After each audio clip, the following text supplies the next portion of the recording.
first thing I noticed was the seating, not the candles, not the music, not the way the bartender moved like he'd rehearsed the same smooth wrist flick 1,000 times, not the expensive little plates that looked like they were designed by someone who hated hunger. The seating. If you've spent enough years walking into rooms where people pretend they're relaxed while quietly measuring who matters, you develop an instinct for it. Some guys learn to read traffic patterns, some learn to read stock charts. I learned to read rooms, because rooms are where decisions get made, reputations get traded, and people who claim they don't do drama sharpen knives under the table. This room was built for performance. Private dining space, high ceilings, dark wood, brass accents that tried to look old without actually being old. The kind of place that wants you to feel like you've entered a movie where everyone has a secret and the waiter might be an undercover cop. Soft lighting, but not too soft. Soft enough to flatter, sharp enough to show off jewelry. The tables were arranged in a long rectangle, which was already a choice. A rectangle says, we're a group. It also says, we're a hierarchy. You don't put people at a rectangle by accident. Not in a room like this, not at a birthday like this, not with the guest list that was already filtering in like a slow leak. They'd given her the best seat, of course. Center on the long side, back to the wall, queen position.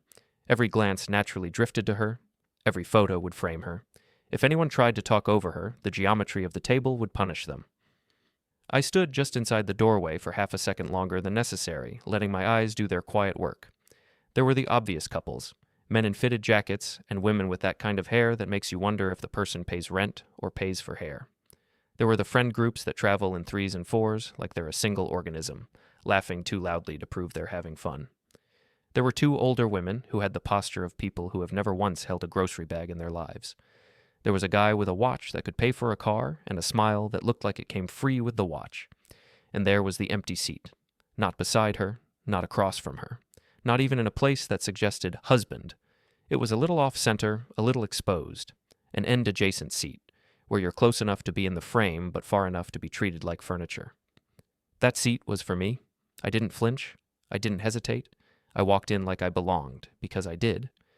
Whatever story people wanted to tell themselves about me, temporary, boring, safe, replaceable, I had still built half my life around her. I had still fixed things no one else noticed. I had still made sure the lights stayed on, the rent got paid, the car got maintained, the emergencies got handled. I'd been the guy in the background with a wrench and a plan. Background men aren't supposed to take up space in photographs. Background men are supposed to stand in the corner and laugh at the jokes and pick up the check. I noticed the little place cards, not for everyone, just for the ones she wanted to control. It was half intimate dinner, half strategic seating chart. My card was there in that exposed seat, my name printed in a neat font that felt too polite for what it was. I kept walking. Her friends saw me and did that thing people do when they're not sure what's allowed. Their faces didn't show surprise. That was my first tiny internal alarm bell. Surprise is honest. Surprise is the body reacting before the mind edits it. These people had their expressions pre-approved. Their smiles arrived the way a waiter brings bread, automatic, practiced, and designed to make you stop asking questions. My wife, she was already glowing. Not the warm kind of glowing. The polished kind. The kind that comes from a day built around being admired. Her makeup was flawless in a way that made her look less like herself and more like a version of herself she'd invented for an audience. She wore a dress that said, "I want attention," and a necklace that said, "I get it." When she saw me, her eyes brightened. Not with relief, with satisfaction. That was my second alarm bell. She stood and opened her arms like a hostess greeting a guest, not like a wife greeting her husband. She kissed my cheek lightly, the kind of kiss that never actually touches skin, the kind you do when you don't want lipstick smudges. "Hey," she said, and the word landed like a paper napkin. Soft, disposable. I gave her a small smile. In my head, my sarcasm was already warming up, like it had a job to do. "Look at us," my mind said. "We're a postcard. 2 attractive adults pretending nothing is wrong. The American dream, now with artisanal cocktails." Her hand stayed on my arm a beat too long, guiding me forward like she was positioning a prop. "I'm so glad you made it," she said. There are a lot of ways to say that sentence. Her version didn't mean, "I missed you." It meant, "I'm glad you're here, so this looks normal." If I'd been a more dramatic man, I might have felt my stomach sink right then. But I'm not dramatic. I've spent years in work boots and municipal buildings and half-lit parking structures. I've learned that panic is a luxury emotion. Panic doesn't help you. Panic is just your body begging you to make noise. The world. So I stayed calm. I let myself be guided to the table like I was walking into a meeting where I already knew I'd lost the vote. People greeted me, people smiled, people made small talk that felt like they were reading from a script titled, How to Speak to a Man We Don't Respect. How's work? Busy. That's good. Yeah. Then they'd pivot back to her, because that was safer. She moved through the room like she owned it, touching shoulders, laughing at compliments, letting people orbit her. She was in her element, social gravity. I watched her talk to a woman in a sleek black outfit who leaned in and whispered something. My wife's laughter came out just a fraction too sharp, like a glass tapping against another glass. The woman glanced toward me for half a second and then looked away like she'd burned her finger. I didn't need to hear the words to understand the energy. Gossip. Dirty, low-grade gossip, the kind people pretend they don't enjoy while consuming it like sugar. There were fragments floating around the room like perfume. I mean, he's sweet, but you know how she gets when she's bored. It's not like it's serious. Temporary. Temporary. That word wasn't a knife by itself. It was a label, a category, a way of shrinking a person until they fit into someone else's story. I slid into my seat when it was time. The chair was comfortable, which felt almost insulting, like they wanted me relaxed when the trap snapped shut. The waiter poured wine, the kind that comes with an explanation you didn't ask for. I nodded politely. I drank slowly. I was already counting things, exits, angles, who was sitting where, who kept looking at their phone, who kept looking at me. Across the table, a man in a fitted shirt sat with his posture slightly too open, slightly too confident, like he wanted the room to feel his shoulders. He wasn't wearing a jacket. Everyone else was. That wasn't an oversight. That was a decision. He had hands that looked like they'd never opened an email. He had a jaw that looked like it had been sharpened for selfies. He wore a smile that people mistake for charm when what it really is practice. He glanced at me and gave a small nod. Not respect, recognition. Like we were both aware of a contest I hadn't agreed to enter. I didn't nod back right away. I let the beat hang, then I nodded once, polite and empty. My wife caught that exchange and her lips twitched. And not a smile, a smirk. The night began the way these nights always begin, with compliments disguised as jokes, jokes disguised as affection, affection disguised as performance. Her friends talked about travel, restaurants, opportunities. Someone mentioned a new condo development like it was a personal achievement. Someone else complained about people with no ambition while eating a piece of fish that probably ended more honorably than most of the relationships in that room. I listened. When you're the underdog in a room full of people who think they're protagonists, you learn the power of silence. Silence makes people fill the space. Silence makes people reveal what they care about. My wife cared about being looked at like she had won. She loved the way the room leaned toward her when she spoke. She loved being the center without ever saying out loud that she needed to be the center. I watched her laugh at a story and touch the confident man's forearm in a way that would have looked like nothing to a stranger. But I wasn't a stranger. I knew her touch. I knew the difference between a touch that says hello and a touch that says I'm allowed to do this. The confident man, Gavin, I heard someone call him, leaned in too close.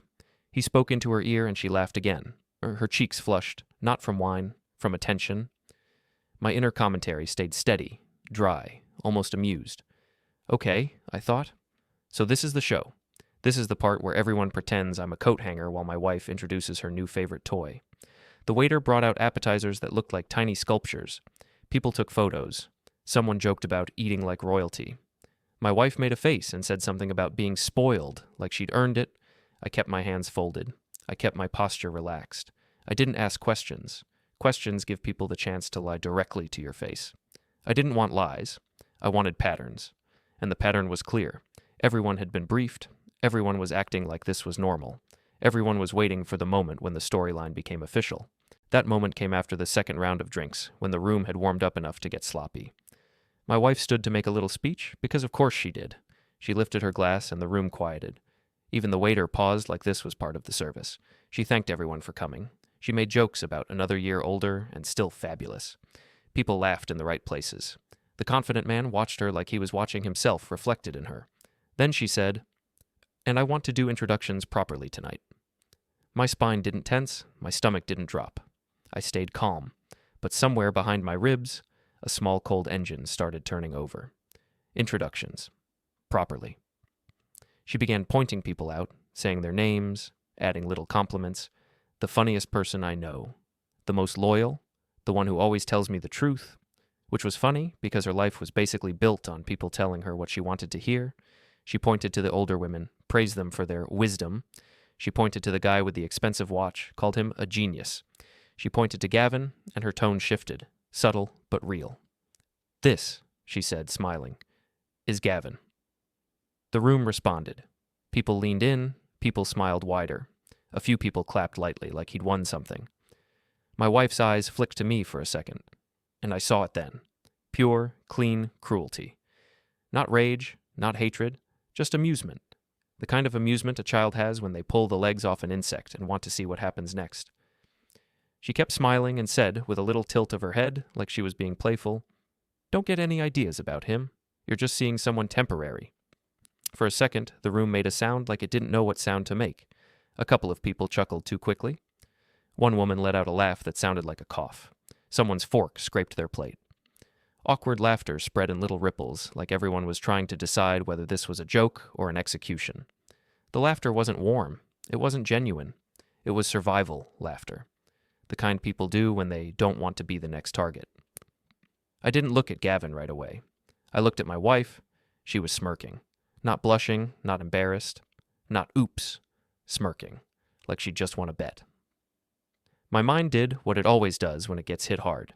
It went quiet. Not numb, clear. In that clear space, I noticed everything. The way a woman across from me lowered her eyes like she couldn't watch. The way a man at the far end of the table lifted his wine glass to his mouth and used it to hide his expression. The way Gavin's smile faltered for half a second, then returned bigger, like he wanted to prove he didn't care. The way my wife kept her gaze on me, waiting. This was the moment where I was supposed to do something. I was supposed to laugh it off to prove I was secure. I was supposed to make a joke about being temporary to prove I was fun. I was supposed to swallow it like every other insult I'd swallowed while telling myself love meant endurance. The room was watching to see which version of me showed up. The version who stayed, or the version who surprised them. I set my napkin down slowly. I made sure my movement was calm. Controlled. If you move too fast, people call you emotional. If you move too slow, people get nervous. I wanted them nervous. I reached into my jacket pocket and pulled out my wallet. No drama, no shaking hands, just a simple gesture. I asked the waiter, quietly, for the check split. There was a moment of confusion, because that wasn't part of the script. But the waiter nodded, because waiters don't get paid to care about your humiliation. While the waiter did the math, the room held its breath. My wife's smirk deepened. She thought she was watching a man realize his place.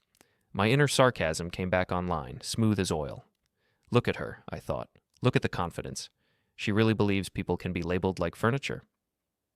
The waiter placed the slip in front of me. I looked at it, checked the numbers, and pulled out my card. I paid exactly my share. Not a penny more, not a penny less. That mattered to me. It mattered because it was a boundary drawn with numbers. It mattered because it said, "You don't get to treat me like a placeholder and still enjoy my generosity." It mattered because money is one of the last languages people like her respect. I stood up. The room went silent in that special way where you can hear ice shifting in glasses. The confident man, Gavin, watched me with that half-interested predator look, like he was curious whether I'd bark. My wife kept smiling. I didn't raise my voice. I didn't throw a glass. I didn't do anything that would let them file me away as crazy later. I just said calmly, looking at my wife, "Guess the temporary part just ended right now." Then I turned and walked out. I didn't rush. I didn't look back. I didn't give anyone the satisfaction of seeing the crack in my face.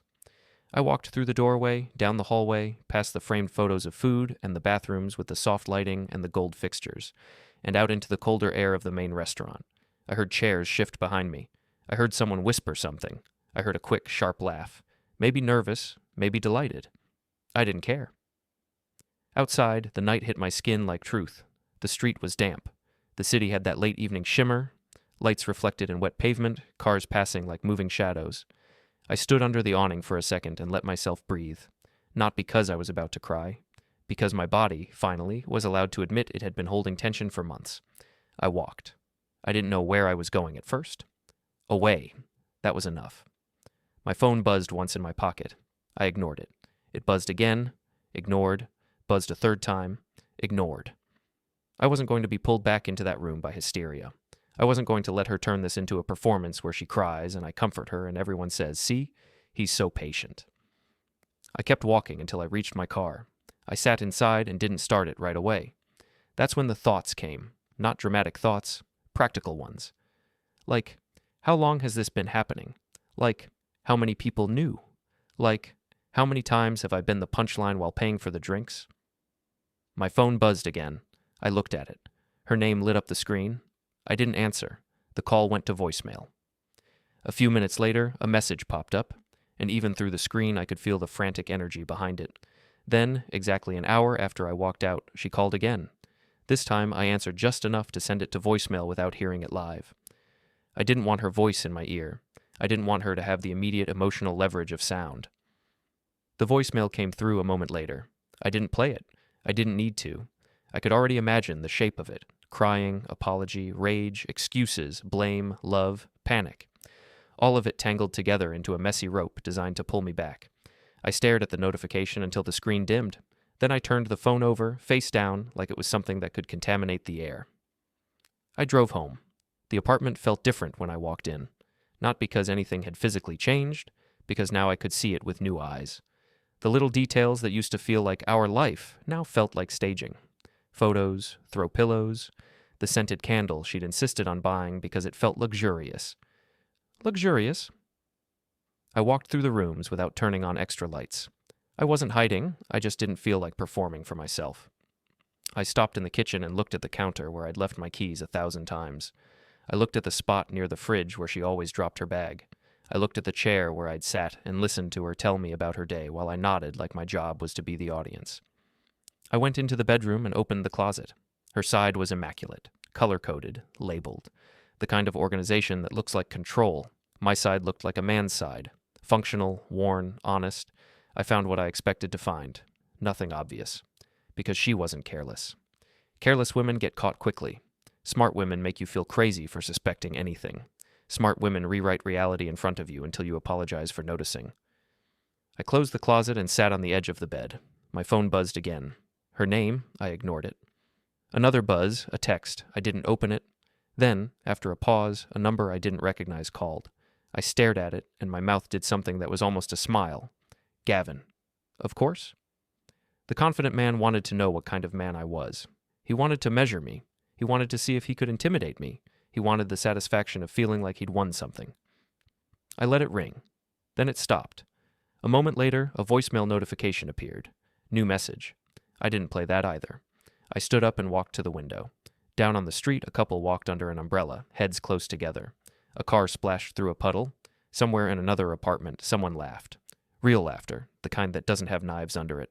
I stood there in the dark and let the truth settle. The truth wasn't that my wife cheated. The truth wasn't even that she humiliated me in public. The real truth, the one that made my skin feel cold, was the room.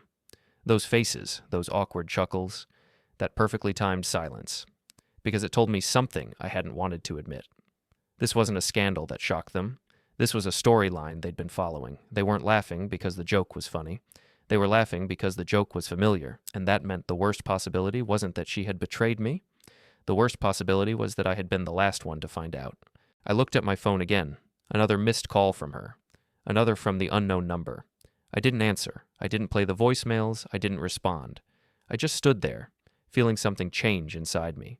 Slow, quiet, irreversible. Because once you realize you've been living in a story where you're the joke, you don't just get hurt, you get educated. And education, for a man like me, always turned into planning. I went back to the table in the kitchen and pulled out a notepad. Not because I was going to write a dramatic letter, because I wanted to list names, not enemies. Witnesses, people who laughed, people who looked away, people who smirked, people who didn't look surprised. I wrote the first name, the woman with the sleek black outfit who whispered and glanced at me like I was something unpleasant. Then another. Then another. The list got longer than it should have. And when I finally put the pen down, my hand didn't shake. What shook was something else, my old idea of who I was in her world. I stared at the names and thought, with a dry little edge of humor that surprised even me. Temporary. The word echoed like a joke that wasn't funny anymore. Because now I understood something very simple, very clean. They had all been introduced to the version of me they wanted, and none of them had ever met the version of me that notices everything. I turned my phone over again and let it buzz itself into silence. Then I sat in the quiet and listened to the apartment breathe. And in that quiet, the cliff settled into place like a lock clicking shut. They didn't laugh because she was cruel. They laughed because they already knew I was supposed to take it. And that meant I wasn't leaving a dinner, I was stepping out of a role, and the people still sitting at that table didn't understand what happens when the temporary man stops being temporary. Not in their story, not in mine. I didn't sleep, not in the dramatic way people say it, like it's a badge or a tragedy. I simply never crossed the line from awake to unconscious. My body lay down, my eyes closed, and my brain stayed up like a night shift security guard pacing in circles. Flashlight pointed at every memory I'd ever stored under probably fine. When the first gray light seeped through the blinds, I was still staring at the ceiling, listening to the apartment do its normal little noises, pipes settling, a neighbor's footsteps, the distant cough of a city waking up.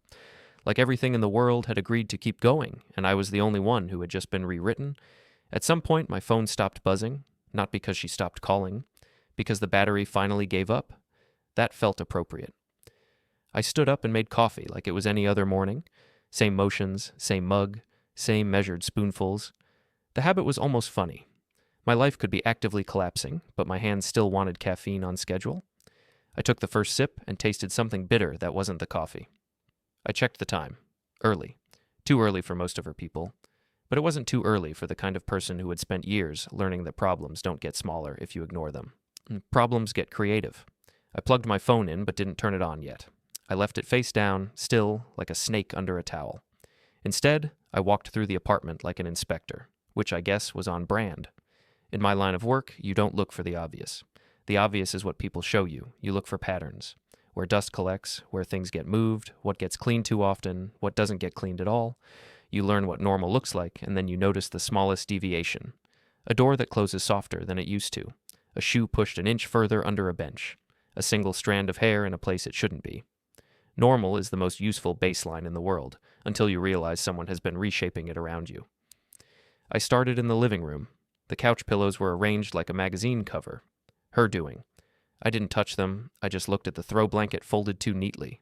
I looked at the side table where she always set her phone down when she wanted to look attentive, like she wasn't the kind of person who could scroll through 3 conversations at once while maintaining eye contact. I moved into the kitchen. The fridge had the same curated chaos. Fancy cheese, overpriced sparkling water, leftovers in containers that cost more than the food inside them, a magnet from a place we visited 2 summers ago, a photo of us at some event, her smile wide, my smile polite. The photo looked like a man posing with his own absence. I opened a drawer and stared at the silverware like it might confess something. Nothing did. Of course, nothing did. Life doesn't hand you a neat clue with a bow on top. Clues come in the form of boring little facts you only notice after the emotional explosion has already blown the walls off. I went to the bedroom and opened her nightstand. I wasn't looking for lingerie or dramatic evidence. I wasn't a teenager snooping. I was looking for the shape of her day, what she keeps close, what she hides, what she forgets. Her nightstand had the same items it always had: hand cream, lip balm, a tiny bottle of perfume, a book she'd started and never finished because reading doesn't photograph well, a charging cable, a little jewelry dish with rings she took off at night. Her wedding ring wasn't there. I stared at the empty spot where it used to sit and felt something in my chest do a slow, controlled shift. Not heartbreak.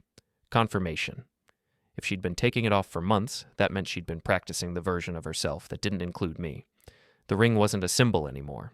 It was an accessory that got removed when it didn't match the outfit. I closed the drawer and stood still. In the quiet, my mind tried to do the thing it always did in moments like this. Bargain. Maybe it's not what it looks like. That voice sounded weak now, like it was reading from an old script. I walked into the bathroom and checked the cabinet. 2 toothbrushes. 2. Like a joke. I touched mine, then hers. Both dry, both normal. Nothing obvious. But I noticed something else. Something small and stupid and instantly humiliating. Her toothpaste was newer than mine. I realized I'd been buying mine in bulk, like a man planning for a life that lasted. She'd been buying hers in smaller tubes, like someone who wasn't committed to any long-term inventory. It was the kind of detail that would have meant nothing yesterday. Today, it felt like a quiet insult. I backed out of the bathroom and closed the door. Then I did something I hadn't done in a long time. I sat at the kitchen table and made a list that wasn't emotional. It was practical. I titled the page, What I Know, What I Don't. Under What I Know, I wrote, She humiliated me publicly. The room wasn't surprised. Gavin exists and he is comfortable in her orbit. She called an hour later crying. She called all night. Gavin called. They expected me to play along. Under what I don't, I wrote how long, how deep, who else, what she's told people about me, what she thinks I'll do next. Then I sat back and looked at the paper like it was a blueprint, because it was. If you want to avoid plot holes, if you want to avoid doing something stupid that ruins your own life, you don't start with revenge. You start with clarity. Clarity keeps you out of court. Clarity keeps you out of the hospital. Clarity keeps you from becoming the villain in a story where you were already set up as the fool. And yes, I could already feel the irony. I wanted to be smart. I wanted to be calm. I wanted to be the man who didn't lose control. But I also wanted something else. Something darker, something I didn't say out loud yet. I wanted them to feel it. Not guilt, not remorse. Those are soft emotions. Those are emotions for people who still believe they're good. I wanted them to feel fear. The kind of fear that makes you check locks twice. The kind of fear that makes you stop laughing in rooms. I wanted to take the exact energy of that birthday table, the smirks, the chuckles, the awkward laughter, and return it to them like a mailed package with no return address. I looked at the time again. Still early. I stood and went to the closet and pulled out the box where we kept documents. Not romantic documents, real ones. The kind you ignore until they become weapons. Leases, insurance, receipts, contracts, paperwork that represents the parts of your life that don't care about love. I flipped through it slowly. Her name on things. My name on things. Our names on things. And in that mess of paper, I saw something that made my mouth go dry. There were more documents with her name alone than I remembered. At first, I thought I was misremembering. Then I realized the truth. I'd been letting her handle certain things because she said she was better with details, and I'd been tired, and I'd been trying to be a supportive husband. Supportive is a word that sounds noble until you realize it can also mean blind. I separated the papers into piles. Mine, hers, ours. The hers pile was heavier than it should have been. I didn't panic. Panic is how people make mistakes. Mistakes are how people end up paying for other people's choices.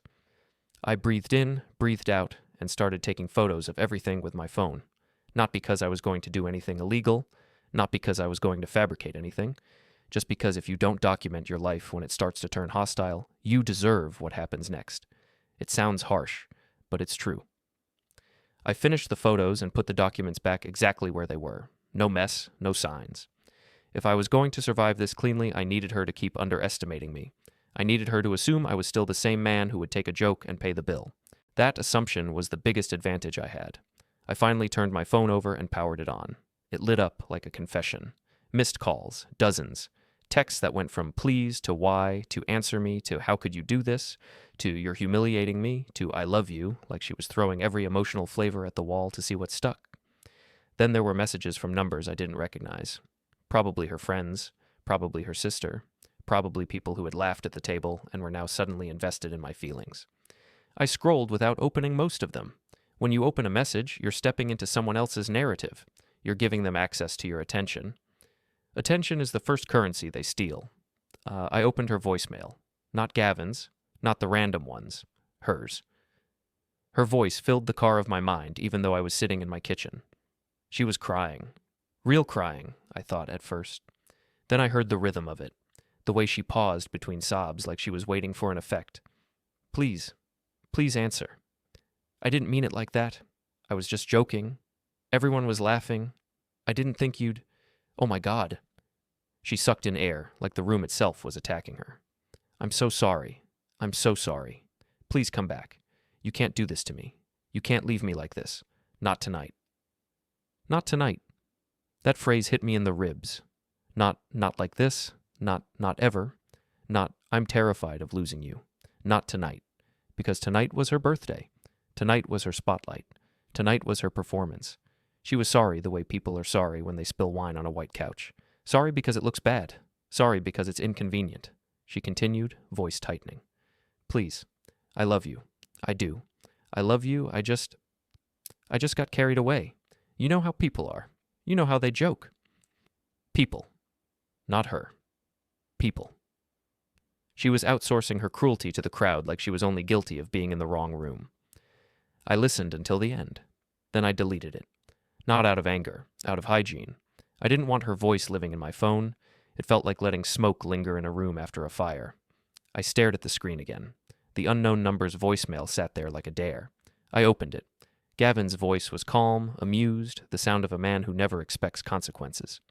"Hey, it's Gavin. Look, man, I don't know what your deal is, but you walking out like that was unnecessary. She's upset. You made a scene.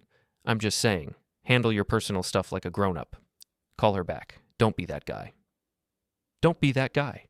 The sentence hit me, and I actually laughed. A real laugh. Short and quiet. Like my body couldn't believe the audacity.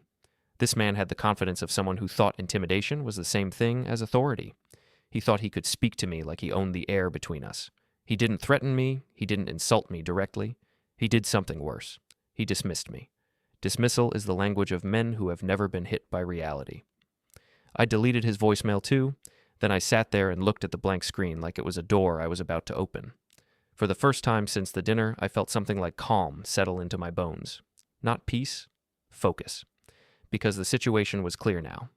The battlefield wasn't a marriage. The battlefield was narrative. She'd already been telling a story about me. He's temporary, he's sensitive, he's embarrassing, he's not enough. He's lucky to be here. If I reacted emotionally, I'd confirm the story. If I begged, I'd confirm it. If I yelled, I'd confirm it. If I fought Gavin physically like some jealous idiot, I'd confirm it and maybe lose my job, maybe lose my freedom, maybe give them the perfect ending. See? He was unstable, so I wasn't going to do that. I was going to do something much cleaner. I was going to become boring again. Boring men are invisible. Invisible men move through spaces without being noticed. Invisible men hear things. Invisible men find the truth without forcing it. And when invisible men finally act, it feels like the floor dropping out from under you. I looked at the list of names I'd started. Witnesses, not enemies. Then I added one more section beneath it. Leverage that isn't illegal. I wrote documentation, timing, boundaries, reputation, space, silence. Silence was the big one. Silence makes people panic. Panic makes people sloppy. I put the notepad away and stood up. I decided I needed motion. Not because I was restless, because if you stay in a room full of memories, you start bargaining again. You start replaying old moments and trying to soften them. You start becoming the man you used to be. I didn't want that man back. I took a shower, not a long one, a quick one. Hot water, clean skin, reset. I dressed like it was a work day, simple, neutral, practical. I left the apartment. Outside, the city had no idea it had just handed me a new personality. I drove toward my office because routine is armor. You can't fall apart at a desk. You can't fall apart in a place where people expect you to be competent. Competence is a mask you can wear until it becomes your face. On the way, I passed the restaurant district and I felt something tighten in my throat. Not sadness.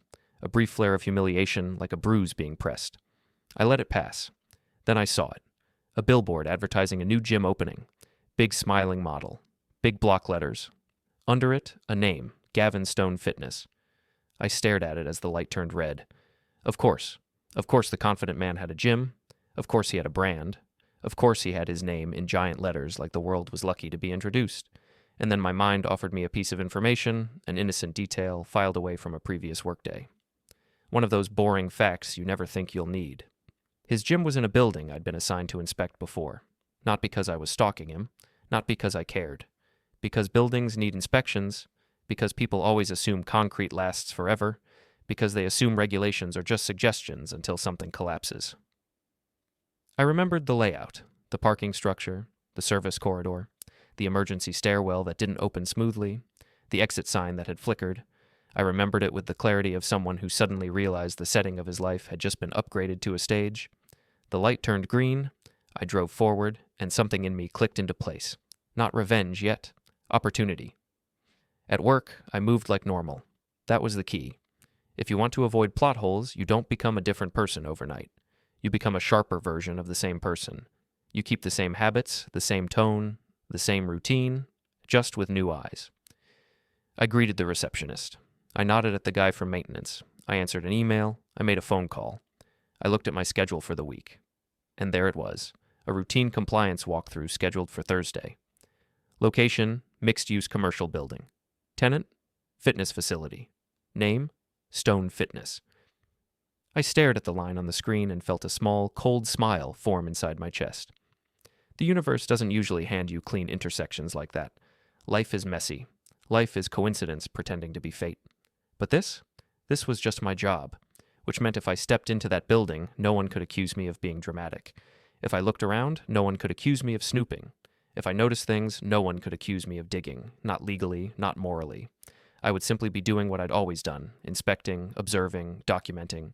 And the best part, the part that made the sarcasm in my mind purr like an engine, was that Gavin Stone, the man who had just told me not to be that guy, had no idea he was about to meet a man whose entire profession was being the guy who notices what everyone else ignores. I spent the rest of the day doing my work like I always did, but underneath it, I was building a second schedule, a private schedule, a schedule made of questions. Where does he park? Who works for him? What does he cut corners on? Who does he impress? Who is he careless around? Because careless people always leave trails. Not because they're stupid, because they're used to getting away with things. Because their confidence becomes a blindfold. At lunchtime, I sat alone in my car and ate a sandwich that tasted like cardboard, because my appetite was still trying to figure out what category my life was in now. I looked at my phone again. More messages, more calls. I didn't answer. Then a new text came through from my wife. Shorter, different tone. We need to talk. You're being insane. There it was, the pivot. The apology phase had expired. Now she was switching to control. Now she was trying to drag me back into the old balance where I was the one who felt guilty for reacting to her cruelty. I stared at the message until the screen dimmed. I didn't respond. I didn't block her either. Blocking is dramatic. Blocking is a statement. Blocking gives them a story. Silence gives them nothing. And nothing is what makes them spiral. Later that afternoon, I got another message, this one from an unknown number. Different energy, not Gavin. A woman, probably. Hi, this is Liana. I was at the dinner last night. I just want to say, I'm sorry, that was messed up. Please don't blame everyone. I read it twice, then I typed a response and deleted it, then typed another and deleted it, then I did something smarter. I didn't answer. Because the moment you reply, you become part of their cleanup operation. You become a problem they manage. They'll call you sensitive, hurt, confused. They'll send apologies like Band-Aids. They'll try to smooth the story back into shape so no one feels uncomfortable. I wasn't going to help them feel comfortable. By the time the workday ended, my wife had called again, 6 times. Gavin once. 2 other numbers. I drove home slowly, taking side streets, letting the city's movement calm my nervous system. When I walked into the apartment, she was there. Of course she was. She sat on the couch like she belonged, because she did, technically. Her eyes snapped to me the moment I opened the door, like she'd been holding her breath for hours. Her makeup was gone. Her hair was pulled back. She wore one of my sweatshirts, the classic move. The visual message, I'm small, I'm soft, I'm your wife. See? If you've never seen manipulation up close, you think it's always obvious. You think it's always evil laughter and cruel intentions. Most of the time, it's a woman in your sweatshirt with red eyes, looking like she's suffering. And if you still love her, even a little, it works. I felt something in my chest move. Not love, memory. I didn't say hello. I didn't say, what are you doing here? I set my keys down, calmly, on the counter. She stood up fast, like she couldn't help herself. Thank God, she said, voice cracking. Where have you been? I've been calling you all day. I looked at her. Really looked. The redness around her eyes looked real, but the anger underneath it looked real too. Tears were one tool. Rage was another. She was ready to use both. I kept my face neutral. You shouldn't be here, I said. She blinked like I'd slapped her with the sentence. What? She snapped, then softened instantly. What do you mean? This is my home too. It was. For now. I'm not talking tonight, I said. She took a step toward me. You walked out on me in front of everyone, she said, voice rising. On my birthday. Do you understand how humiliating that was? Humiliating. There was the word again. Not what she did to me. What I did to her by refusing to accept it. My mind, with its dry little edge, offered a thought. She didn't cry because she hurt me. She cried because she lost control of the room. I exhaled slowly. I paid my share, I said. I left. That's not the point. It is the point, I interrupted, still calm. It's the only point. Her face twisted. For a second, the mask slipped. Then she tried a different angle. It was a joke, she said quickly. It was... Everyone jokes. You're taking it way too seriously. I didn't mean you were temporary. I meant, don't get any ideas about him because he's... She stumbled, and I watched her mind scramble to build a lie that didn't collapse under its own weight. Because he's what? I asked. Her eyes flashed. Because he's just a friend, she said too fast. A friend. Gavin Stone. The man who called me and told me not to be that guy. Sure. I nodded once, slowly, like I was considering it. Then I said, You smirked. She froze. I saw your face, I continued. You weren't joking. You weren't nervous. You weren't trying to diffuse anything. You smirked like you enjoyed it. Her mouth opened, then closed. She stared at me like she was seeing me for the first time, because she was. The version of me standing in front of her wasn't begging, wasn't angry, wasn't pleading for reassurance, wasn't asking to be loved. He was just watching. You're acting insane, she whispered, voice shaking again. You're making this into something it's not. Gavin is... She stopped, then tried to push past me toward the kitchen like she owned the space, like she could control the conversation by changing rooms. I stepped slightly to the side, blocking her path without touching her. Her eyes darted to my body, then back to my face. And for a moment, just a moment, I saw something new there. Not guilt, worry. The worry you get when your favorite predictable thing stops being predictable. You need to leave, I said again. Her lips trembled. No, she said. No, I'm not leaving. You're my husband. I didn't argue the word. I didn't correct her. I didn't give her a dramatic line. I just said, I'm not having this conversation tonight. She stared at me, breathing hard. Then she pulled out her phone with a sharp movement, like she was grabbing a weapon. Fine, she said. Fine. I'll call my mom. I'll call everyone.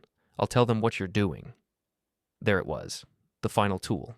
If she couldn't control me privately, she'd control the narrative publicly. I watched her thumb hover over the screen. Then I said softly, Do whatever you want. She blinked again, because she expected panic. She expected me to beg her not to embarrass me. She expected me to care, and I did care, just not in the way she wanted. She lowered the phone slowly, confused. You don't care? She asked. I looked at her and let a small, tired truth slip out. I care a lot, I said. That's why I'm done. Her face tightened like she'd been punched in the stomach, not physically, but existentially. No, she said quickly. No, you're not. You're not going to throw away our marriage because of one stupid joke. One, I repeated, and my voice stayed calm. Sure. She stared at me. I didn't say more. I didn't accuse. I didn't ask. I just watched. And in that watching, I saw it. The way her eyes flickered, the way her jaw tightened, the way she swallowed like she'd suddenly tasted something sour. Because she knew. She knew it wasn't one joke. She knew it was months, maybe longer. She took a step back. Her voice turned smaller again. Please, she said. Just talk to me. Please. I didn't move. I didn't touch her. I didn't hug her. I didn't soothe her. I didn't rescue her from the consequences of her own behavior. I walked past her toward the bedroom. Her voice rose behind me. So that's it? She demanded. You're just going to ignore me? Like I don't matter? I paused at the doorway and turned my head slightly. You made sure I didn't matter in that room, I said. Now you're going to feel what that's like. Then I went into the bedroom and closed the door gently behind me. I didn't lock it. Locking would be dramatic. I sat on the edge of the bed and listened to her breathing on the other side. For a few minutes, she stayed quiet. Then I heard her move, heard her pace, heard her pick up her keys, heard her open the front door, and right before it closed, I heard her voice. Sharp, venomous, no tears at all. This isn't over. The door shut. The apartment fell silent. I sat there for a long time, staring at the wall, feeling my heartbeat settle into a steady rhythm. Because the truth was, she was right. It wasn't over, but it also wasn't hers anymore. I stood up and walked back to the kitchen table. I pulled out my notepad again. I wrote a new title at the top of a fresh page. Thursday. Then, beneath it, I wrote, Stone Fitness, Routine Walkthrough. I stared at the words until they stopped looking like ink and started looking like a door. I wasn't going to hunt him. I wasn't going to stalk him. I wasn't going to do anything that could be spun into he's crazy. I was just going to show up where I was supposed to be, and I was going to pay attention. Because men like Gavin Stone didn't fear violence. They feared exposure. They feared losing control of the room. They feared being laughed at the way they laughed at others. I looked at my phone again. A new message from her had arrived. Short, cold. You're going to regret this. I didn't respond. I turned the phone face down again. Then I did something that surprised even me. I smiled. Not because I was happy, because for the first time in a long time, I could see the outline of the next few days clearly, like a blueprint under bright light. And when you can see the structure, you can predict the collapse. All I had to do was stand in the right place when it happened. I wrote one more line on the page, beneath Thursday, let them get sloppy. Then I put the notepad away, turned off the kitchen light, and sat in the dark living room listening to the city outside, waiting for the first mistake that would make everything else inevitable. Thursday arrived with the quiet arrogance of a deadline. Not a dramatic thunderstorm, not a cinematic sunrise, just a normal morning that didn't care what had happened to me. The sky was the color of cheap paper. The air smelled like wet concrete and exhaust. A neighbor's dog barked at nothing. Somewhere a delivery truck hissed to a stop like the city exhaling. And inside my chest, that cold little engine was already running. I kept my routine. That was the whole point. If you want to do something clean, you don't suddenly become a different man. You become the same man with sharper edges.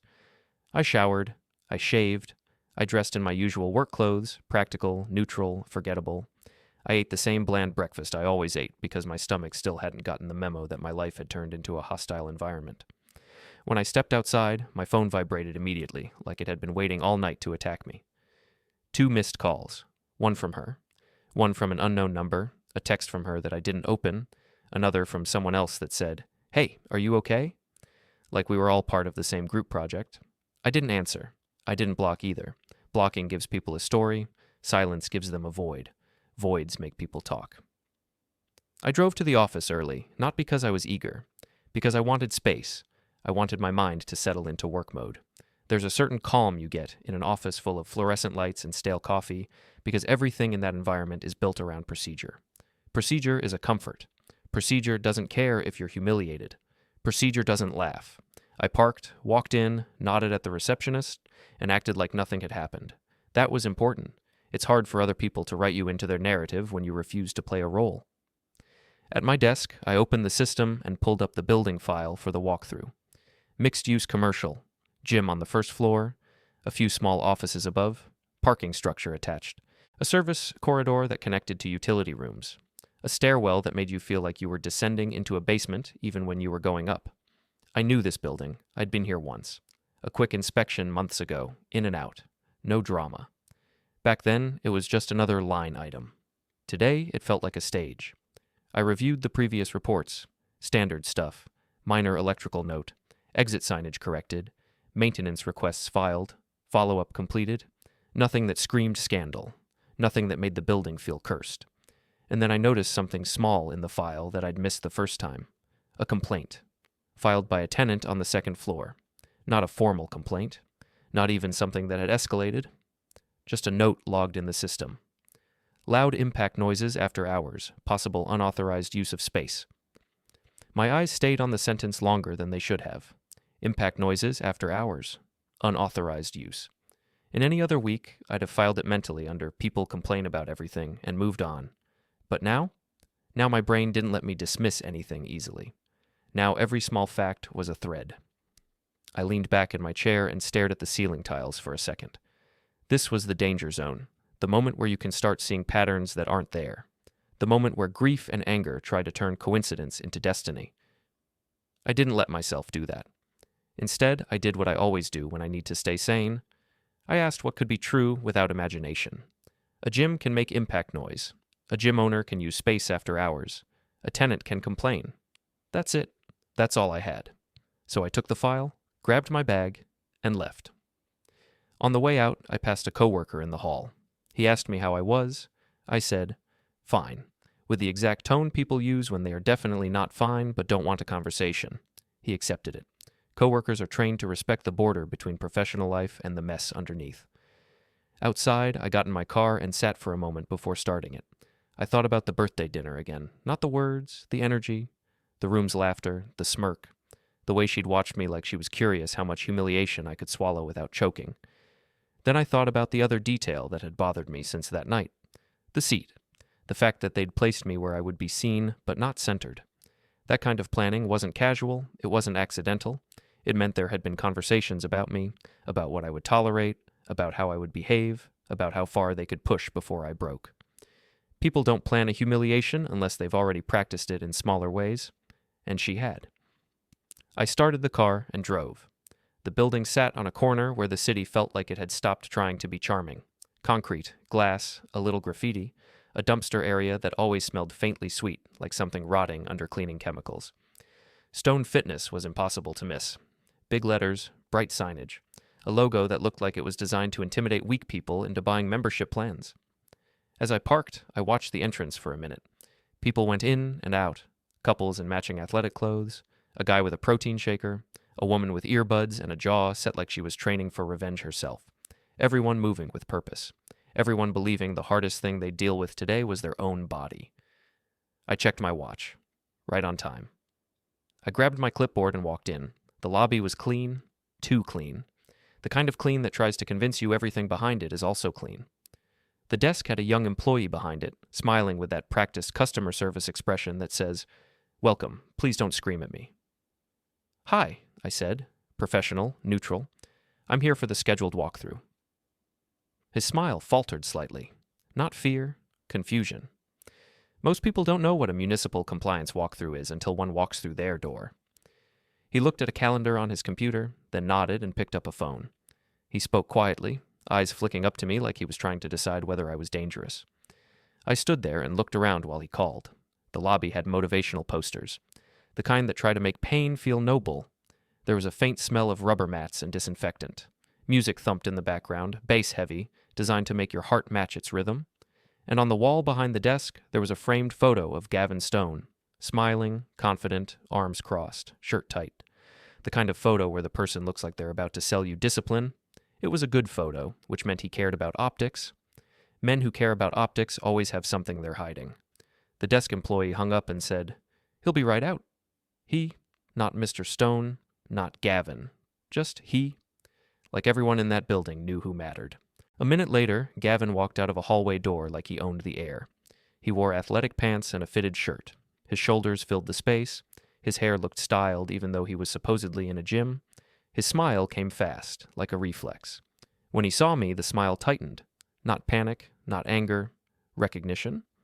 I watched him do the mental math. Why is he here? What does he know? Is this a coincidence? Is this a threat? "Yeah," he said, voice casual, like he was greeting someone he didn't respect. I kept my face blank. "Scheduled walkthrough," I said, and held up the paperwork. "Routine." He glanced at the paper like it was an insult. For a second, his eyes darted toward the desk employee, like he was annoyed the kid hadn't handled this. Then he looked back at me. His smile returned, bigger, more performative. "Of course," he said. "Routine." He said the word like he didn't believe it, like he needed to taste it out loud to decide if it was real. He gestured toward the hallway with an open palm, the way a magician invites you to watch the trick. "Come on," he said. "Let's show you around." I followed. The main gym floor was loud. Weight plates clanked. People grunted. Music pounded. The mirrors made the space feel bigger than it was, which was the point. Mirrors aren't for reflection. They're for ego. Gavin walked me through like he was proud, like he was showing off a new car. He pointed out equipment.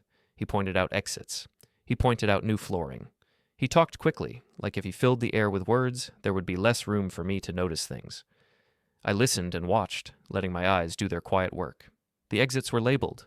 Good. Fire extinguishers present. Good. The emergency lights? One flickered faintly near the back. A small thing. A cheap thing. Small things are never just small things. Small things are the first sign someone's saving money in the wrong place. I made a note. Gavin's eyes flicked toward my clipboard immediately. I almost smiled. People like him don't fear fists. They fear paperwork. He kept talking. About the community. About discipline. About building stronger men. That one almost made me laugh, considering he'd called me to tell me not to be that guy, like a high school bully. We reached a side area with a door marked Staff Only. Gavin moved past it like it wasn't relevant. My eyes lingered. The door had scuff marks near the handle, like it was used often. More often than a normal staff door should be used in a business with a front entrance. "Storage," he said quickly, noticing my gaze. "Nothing interesting." Nothing interesting is what liars say when something is interesting. I nodded and made another note without writing anything. He shifted slightly, stepping between me and the door. Subtle, reflexive. My inner commentary gave a quiet whistle. Okay. We continued. The locker rooms were clean, the showers looked maintained. The drain grates weren't rusty, all good signs. But then I noticed something that didn't fit. A security camera in the hallway, positioned to cover the lobby and the main floor, and then a stretch of hallway, just beyond the staff door, where there was no camera. A blind spot. Could be accidental, could be lazy installation, could also be intentional. I noted it mentally. Gavin kept moving. He was trying to keep me from stopping too long anywhere. People who have nothing to hide don't rush inspectors. He led me to the emergency stairwell. "Here," he said, and pushed the door open. The stairwell smelled like dust and old paint. The lighting was dimmer. The sound of the gym dulled behind the heavy door, replaced by that hollow echo stairwells always have. It felt like stepping into a different world. Gavin stood near the door, arms loose, posture casual. But his eyes stayed on me, tracking. I checked the signage. Correct. Checked the door's closing speed. Slightly slow. I tested the handle. The latch caught, but not cleanly. I looked at Gavin. He smiled again, but it didn't reach his eyes. "What?" he asked. "You think I'm running some kind of underground fight club in here?" It was supposed to be a joke. The problem was, he said it like he'd already imagined it. I kept my face neutral. "Just routine," I said again. Routine. That word was a shield. He didn't like it. We walked down the stairs one level to check the second floor access because the walkthrough included common areas. The second floor hallway was quieter, less polished, less important. The carpet was worn. The lighting buzzed faintly. A few office doors with generic nameplates. An accountant, a marketing firm. Some small business with a logo that looked like it was designed in 2007 and never updated. Halfway down the hall, I noticed the door to a utility closet was slightly ajar. Not wide open, just a crack. Most people wouldn't notice. Most people would assume it was nothing, but open doors are never nothing. "Does your staff access this level?" I asked. Gavin's eyes narrowed just slightly. "No," he said. "Why would we?" I walked toward the door anyway, slow, calm, not asking permission because I didn't need it. He followed, a half step behind, the way a man follows a threat. I opened the door fully. Inside, piping, valves, electrical panels, standard utility stuff, and a gym bag, a big one, not old, not dusty, not forgotten. Placed there intentionally. It didn't belong. I stared at it. Gavin's voice came too fast. Probably one of the tenants. People leave junk everywhere. I didn't move. A gym bag in a locked utility closet wasn't junk. Not in a building like this. Not in a closet that tenants shouldn't have access to. I reached down and lifted the bag slightly by the strap. It was heavy, not with clothes, not with towels. Heavy in a dense way. Gavin's hand moved, fast, toward my wrist. Not grabbing, not yet. A warning movement. I looked up at him. His smile was gone now. "What are you doing?" he asked, voice tight. I let my eyes stay on his. "Routine," I said, and set the bag back down gently. I didn't open it. I didn't unzip it. I wasn't allowed to. Not without cause, not without procedure, not without turning this into something bigger. I wasn't here to break rules. I was here to notice what he didn't want noticed, and now I had something. Because that bag didn't exist by accident. I stepped back from the closet and closed the door slowly, leaving it exactly as it had been, except now my fingerprints were on the handle and his breathing was louder. Gavin watched me like he was recalculating the situation in real time. "You done?" he asked. "Almost," I said. We continued down the hall, but the dynamic had shifted.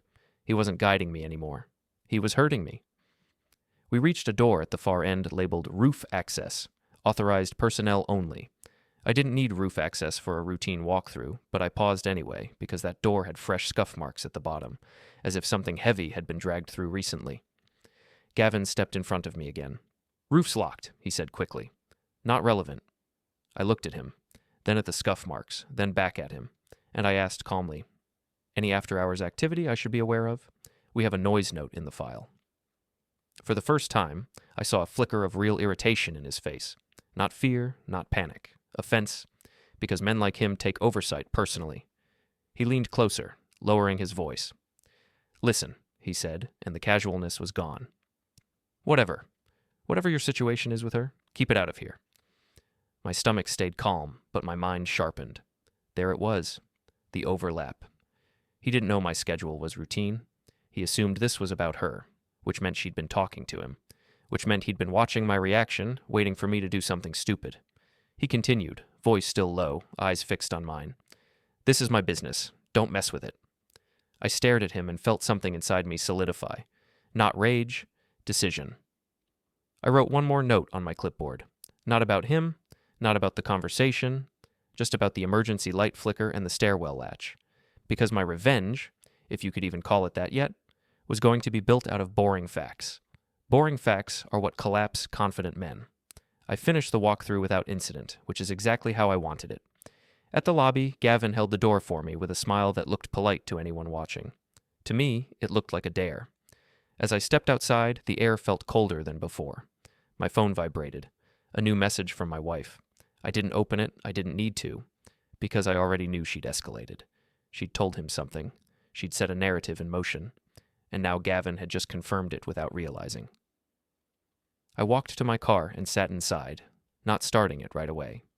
I pulled out my phone and, for the first time that day, I opened a message. From an unknown number, not hers. It was short, blunt, no greeting, just a photo. A photo of my wife, in that gym, taken recently. Not a selfie, not posed, a candid shot from the side. Her hand on Gavin's arm, his hand low on her back. Both of them smiling like the world was theirs. Under the photo, one line. You're not the first husband. Check the utility closet. I stared at the screen until it felt like my eyes might burn. Then I looked up at the building through the windshield. The lobby doors reflected the street like black glass. I could still see movement inside. People working out, living their normal lives, unaware of how close they were to the edge of someone else's disaster. My heart didn't race. My hands didn't shake. I just sat there with that cold engine running, and the sarcastic voice in my head whispered something almost gentle. Temporary. I took a slow breath and another. Then I started the car. And instead of driving back to the office, I turned toward the service entrance. I didn't park right away. That's a small thing, but small things are how you keep yourself alive when your brain wants to sprint ahead into the dumb part of the story. The part where you do something impulsive, something cinematic, something that makes you feel powerful for 5 minutes and costs you 5 years. I'd just been handed a photo and a sentence that wanted to drag me into a trap. Check the utility closet. That line had 2 possible purposes. 1, help me. 2, set me up. People always forget that help can be a weapon if it nudges you into doing something illegal. If I marched back into that building, stormed into a closet, unzipped a bag, and got caught, suddenly I wasn't a man who'd been humiliated. I was a man harassing a business. I was a man trespassing. I was a man stalking. I was the unstable husband in their story, and they'd love that. So I kept my hands on the wheel and did what I always do when reality starts getting slippery. I slowed down. I watched. The service entrance sat on the side of the building where the city stopped pretending it cared. Metal door, faded no parking paint. A narrow lane that smelled like dumpsters and wet cardboard. A security keypad by the handle. A camera mounted above it, angled down. Not a fancy camera, an old one. The kind that gives you the illusion of safety while recording everything in grainy footage that's only useful for confirming your regret later. I didn't get out. Instead, I drove past it and looped around the block like I was looking for a place to park, like I was any normal man with any normal day. I came back from the opposite direction and parked across the street where I could see the service door without looking like I was trying to see it. Then I sat. 3 minutes. 5. 10. People went in and out of the front entrance. No one used the service door, which didn't mean anything yet, but it did tell me something about Gavin. If he was hiding something, he wasn't hiding it in the open. He was hiding it in the quiet parts, the places where only staff go, where only building people go, where only boring systems exist. Utility closets, stairwells, service corridors, the parts of the world that don't show up in Instagram photos. My phone buzzed again. Another message from her. I didn't open it. Instead, I opened the anonymous thread again and stared at the photo. Not because I needed proof of the affair. Proof is for people still negotiating their own sanity. I stared because I wanted to understand the angle. The shot was taken from inside the gym, near the corridor. The lighting was dim. It looked like someone had taken it quickly, almost accidentally, like they'd been holding a phone low and didn't want to be obvious. That narrowed the suspect list. Not a friend, not a girl from her circle, not a man trying to impress Gavin.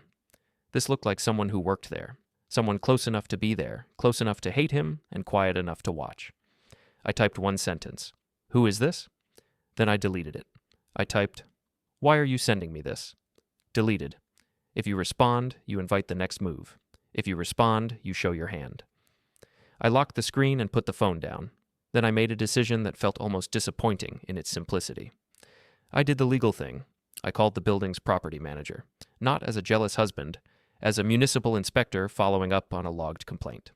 The number was in the file. I'd called it 100 times for other buildings. A woman answered with the exhausted efficiency of someone who manages 3 crises before lunch. I introduced myself, gave my credentials, referenced the noise note and the utility closet door being unsecured, and asked whether there had been any reports of unauthorized access to building services. Her tone changed immediately. Interest sharpened, worry creeping in. Property managers love calm. They hate unknowns. She said she'd had 2 minor tenant complaints lately. She said maintenance had found the utility closet door mysteriously open once. She said the camera by the service entrance had been acting up. She said she'd assumed it was kids or homeless people.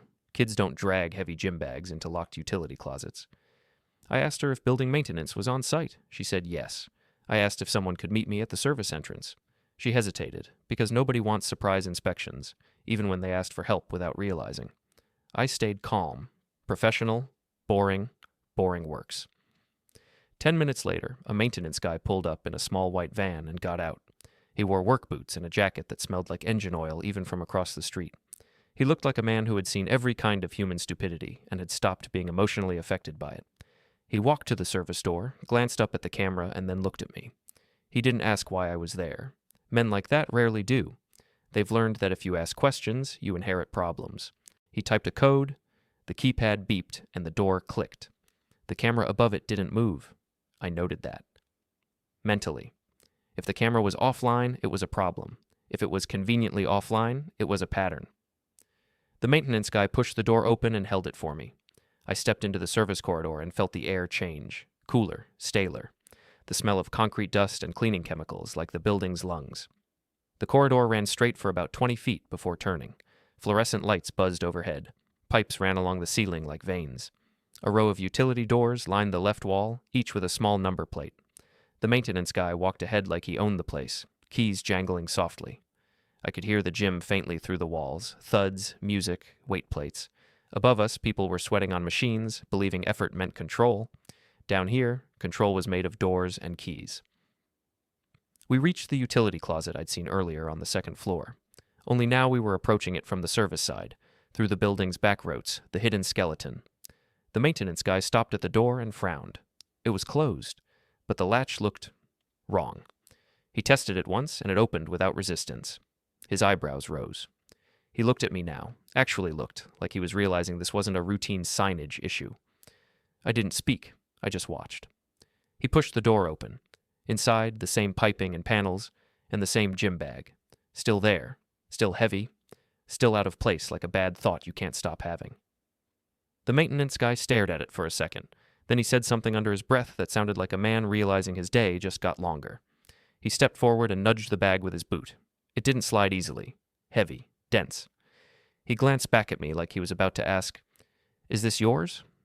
But didn't, because the answer was obvious. I kept my hands visible. I stayed back. I didn't touch anything. He crouched and unzipped the bag halfway. I saw his shoulders tense. Then he froze. Not because he'd found a gun or a bomb, because he'd found something stupidly specific, something that didn't belong in a utility closet but belonged perfectly in the kind of man Gavin Stone was. The maintenance guy pulled the zipper wider, reached inside, and lifted out a pair of boxing gloves. Not cheap ones, branded ones. He dropped them back in like they were dirty. Then he pulled out a small bundle of zip ties, then a roll of athletic tape, then a black mouthguard case. Then, carefully, he lifted a small metal object that caught the fluorescent light. A key. Not a building key. A key fob. The kind you use for access-controlled doors. The maintenance guy turned it in his hand and frowned harder. Not ours, his face seemed to say. He looked into the bag again and pulled out a folded piece of paper. Not printed. Handwritten. His eyes scanned it. Then he looked at me. And for the first time, I felt the weight of being the calm man in the room. The one who doesn't flinch. The one who makes other people nervous because he's not reacting the way they expect. The maintenance guy didn't read the paper out loud. He didn't have to. He just held it up slightly so I could see the top line. It wasn't a plan for murder. It wasn't a manifesto. It was something uglier in its own way, because it wasn't illegal enough to bring the whole building down instantly, but it was threatening enough to ruin lives. It was a list, names, times, short notes, like a schedule, like appointments, like a predator's calendar. And one of the names on the list was my wife's. My throat stayed still, but my stomach went cold. Because the list wasn't about romance. It was about use. The maintenance guy folded the paper again slowly, like he didn't want to touch it more than necessary. He zipped the bag halfway, not fully, as if closing it completely would make it official. Then he did something I didn't expect. He pulled out his phone and took photos of the contents. He was protecting himself. Smart man. He looked at me and said quietly, like he didn't want the building to hear him, "Property manager's gonna need this." I nodded once, still calm, still boring, but inside, the cold engine revved higher. Because now the narrative wasn't just wife cheated. Now the narrative was she put herself on a list in a utility closet like she was a slot in someone's schedule. And if she wasn't the only one, then Gavin wasn't just a guy having an affair. He was running a pattern that could destroy her socially without sending her to prison, without fraud, without murder, without anything cinematic, just exposure. The maintenance guy stepped out into the corridor with the bag still in the closet and pulled the door mostly closed, leaving it slightly ajar. He didn't lock it yet. He didn't touch the latch again. He was thinking. Then he said, "We gotta check the cameras." Of course. I followed him back down the corridor toward the service entrance. And as we walked, I noticed something that made the hair on the back of my neck tighten. Footsteps, not ours. Soft, quick, coming from behind us. Then a door further down the corridor clicked. The maintenance guy stopped. He turned his head slightly. I did too. A shadow moved at the far end of the hallway. A man stepped into the corridor, staff clothes, athletic build, hood up like he was trying to be invisible in a place where invisibility is impossible. Not Gavin. Younger. But he walked like someone who'd been told to do something and didn't want to think about why. He saw us. Stopped. For a second, nobody moved. The maintenance guy's keys jangled softly as his hand shifted at his hip. The young man's eyes flicked to the utility door we'd just come from, then back to us. Then, like a decision being made in real time, he turned and ran. Not a sprint. A hard, panicked jog that instantly escalated into a full run. The corridor swallowed his footsteps. The maintenance guy swore again, louder this time, and my body moved before my mind finished narrating it. I didn't chase like a hero. I chased like a man who knew the building's bones.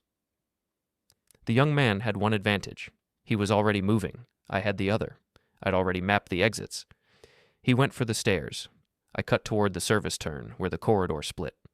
The fluorescent lights buzzed overhead, strobing the scene into harsh frames. Gray wall, shadow, metal door, echoing steps. My breath stayed controlled. My mind stayed sharp. No rage, just pursuit. The young man hit the stairwell door and yanked it open. It stuck for a fraction of a second, exactly like I'd noted in my earlier walkthrough. Then it gave way, and he disappeared down the stairs. I hit the door right after him and felt it catch again, that slow latch problem, that cheap little flaw. I shoved it open and started down. The stairwell echoed with our footsteps, turning the chase into something that sounded larger than it was. Like a stampede, like panic. Halfway down, I caught sight of him through the rails. His shoulders, his hood, his hand gripping the railing too tight. He was heading for the basement level, the service exit, the offline camera. The maintenance guy shouted something behind me, distant. Then my phone vibrated in my pocket like the world insisting on being part of the moment. I didn't stop. I didn't slow. I took the last flight fast and hit the basement landing hard enough that the concrete vibrated under my boots. The young man slammed into the service door and shoved. It didn't open. He shoved again. Still nothing. He looked up at the keypad like he'd forgotten how numbers worked. His hands shook as he typed. Wrong. Beep. Wrong. Beep. Then he did what desperate people do when systems don't obey them. He turned and ran straight at me. Not to fight, to push past, to escape. He lowered his shoulder like he thought I'd move out of instinct. But I didn't. I shifted sideways at the last second and caught his sleeve. Not his throat, not his neck, not anything violent. Just fabric. Enough to change his momentum. He stumbled into the wall, hard, bounced, then tried to regain footing. I stepped in close, calm, voice low, not shouting. And that was when I saw what he was holding. A phone, screen lit, camera app open. And on the screen, a live view of the utility closet. As if he'd been recording it. As if he'd been checking whether the bag was still there. As if he'd been sent to retrieve it. The young man's eyes were wide now. Not with anger. With fear. And behind that fear, I saw something else. He wasn't protecting Gavin. he was protecting himself, because he knew exactly what was in that bag, and he knew someone would punish him if it disappeared. He jerked again, trying to get free. I tightened my grip on his sleeve just enough to hold him. Then I heard a door slam above us. Footsteps, fast, heavier, more confident. Coming down the stairs like the building itself had decided to send a bigger problem, and before I even saw who it was, my body recognized the rhythm of those steps. The ownership, the arrogance, the way confident men move when they believe they're untouchable. Gavin Stone was coming down, fast, and he sounded angry.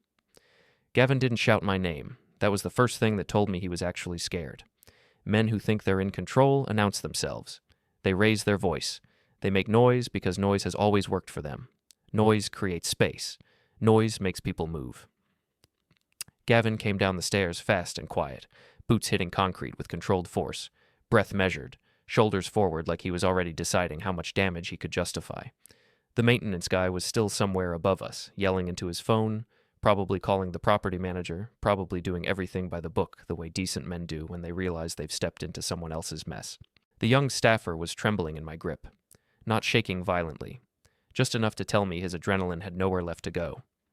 I loosened my hold and stepped half a pace back. That was deliberate. If Gavin wanted to spin this later, I wasn't going to be the man physically restraining his employee. I wasn't going to give him a frame he could freeze and narrate. The kid took one step toward Gavin instinctively, like a dog running to its owner. Bad move. Gavin reached him, grabbed the front of his hoodie, and slammed him back against the wall hard enough to knock the air out of him. "Are you out of your mind?" Gavin hissed, low and furious. "I told you to wait." The kid's eyes flicked to me, then back to Gavin. I was just... Shut up." That word snapped like a leash. I stood a few feet away, hands visible, heart steady, watching a man destroy his own image in real time. This wasn't about me anymore. This was about control slipping. Gavin finally turned to look at me. Really look. The casual grin was gone.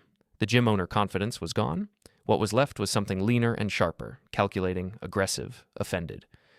"What the hell are you doing here?" he asked. Not why. What? Because in his head, I wasn't a person.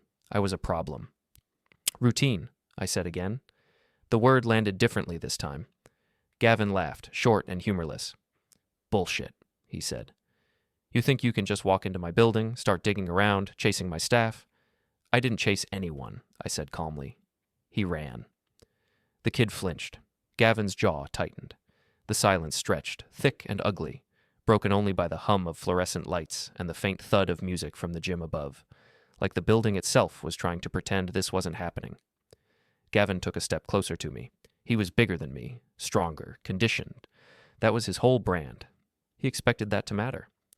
"I don't know what story you're telling yourself," he said quietly, "but you're playing a dangerous game." There it was, the threat, not explicit, not violent, just enough to test whether I'd blink. I didn't. Instead, I tilted my head slightly and looked past him, at the kid, still pinned to the wall by Gavin's forearm. "Let him go," I said. Gavin glanced back at his employee like he'd forgotten he was there, then shoved him away. The kid stumbled, caught himself, and stood frozen, eyes darting between us. "Get upstairs," Gavin snapped. "Now." The kid didn't hesitate this time. He bolted for the stairs like his life depended on it, which in a way it did. Gavin waited until the footsteps faded, then he turned back to me, rolling his shoulders like he was settling into a fight he thought he could win. "This ends right now," he said. "You leave. You forget whatever you think you saw, and you stop dragging my name into your little marriage meltdown." Marriage meltdown. Interesting choice of words. It told me everything. He knew exactly who I was. He knew exactly what he'd been part of, and he still thought he could muscle his way through it. I looked at him and felt something inside me flatten into certainty. "You put her on a list," I said. His eyes flickered. Just once, but that was enough. "I don't know what you're talking about," he said immediately. Too immediately. People who truly don't know ask questions. They say, "What list?" They say you're crazy. They don't deny the concept outright. "I saw it," I said. "So did maintenance." That landed. Hard. The temperature in the stairwell changed. Gavin's nostrils flared slightly. His mind raced. I could almost see the calculations stacking up behind his eyes. How many people knew, who had photos, who could talk, how fast this could spread? Then his face shifted again. The bully vanished. The businessman appeared. Listen, he said, lowering his voice, stepping closer like this was a negotiation. You're emotional. I get it. Anyone would be. But you don't want to blow this up. Nobody wins. Nobody wins. That's what men say when they're about to lose something valuable. You win, he continued smoothly.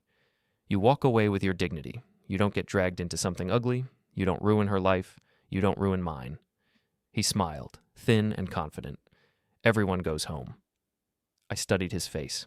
The confidence wasn't real anymore. It was habit. Muscle memory. You already ruined her life, I said. You just didn't think it would reach you. His smile cracked. Careful, he warned.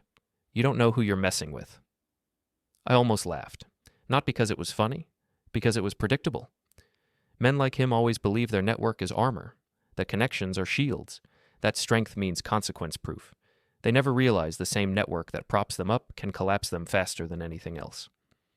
Before I could respond, the stairwell door above us burst open.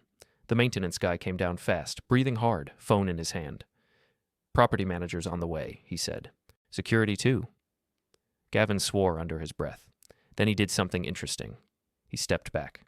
Not toward me, toward the service door, toward the offline camera, toward the bag. He wasn't thinking about me anymore. He was thinking about evidence.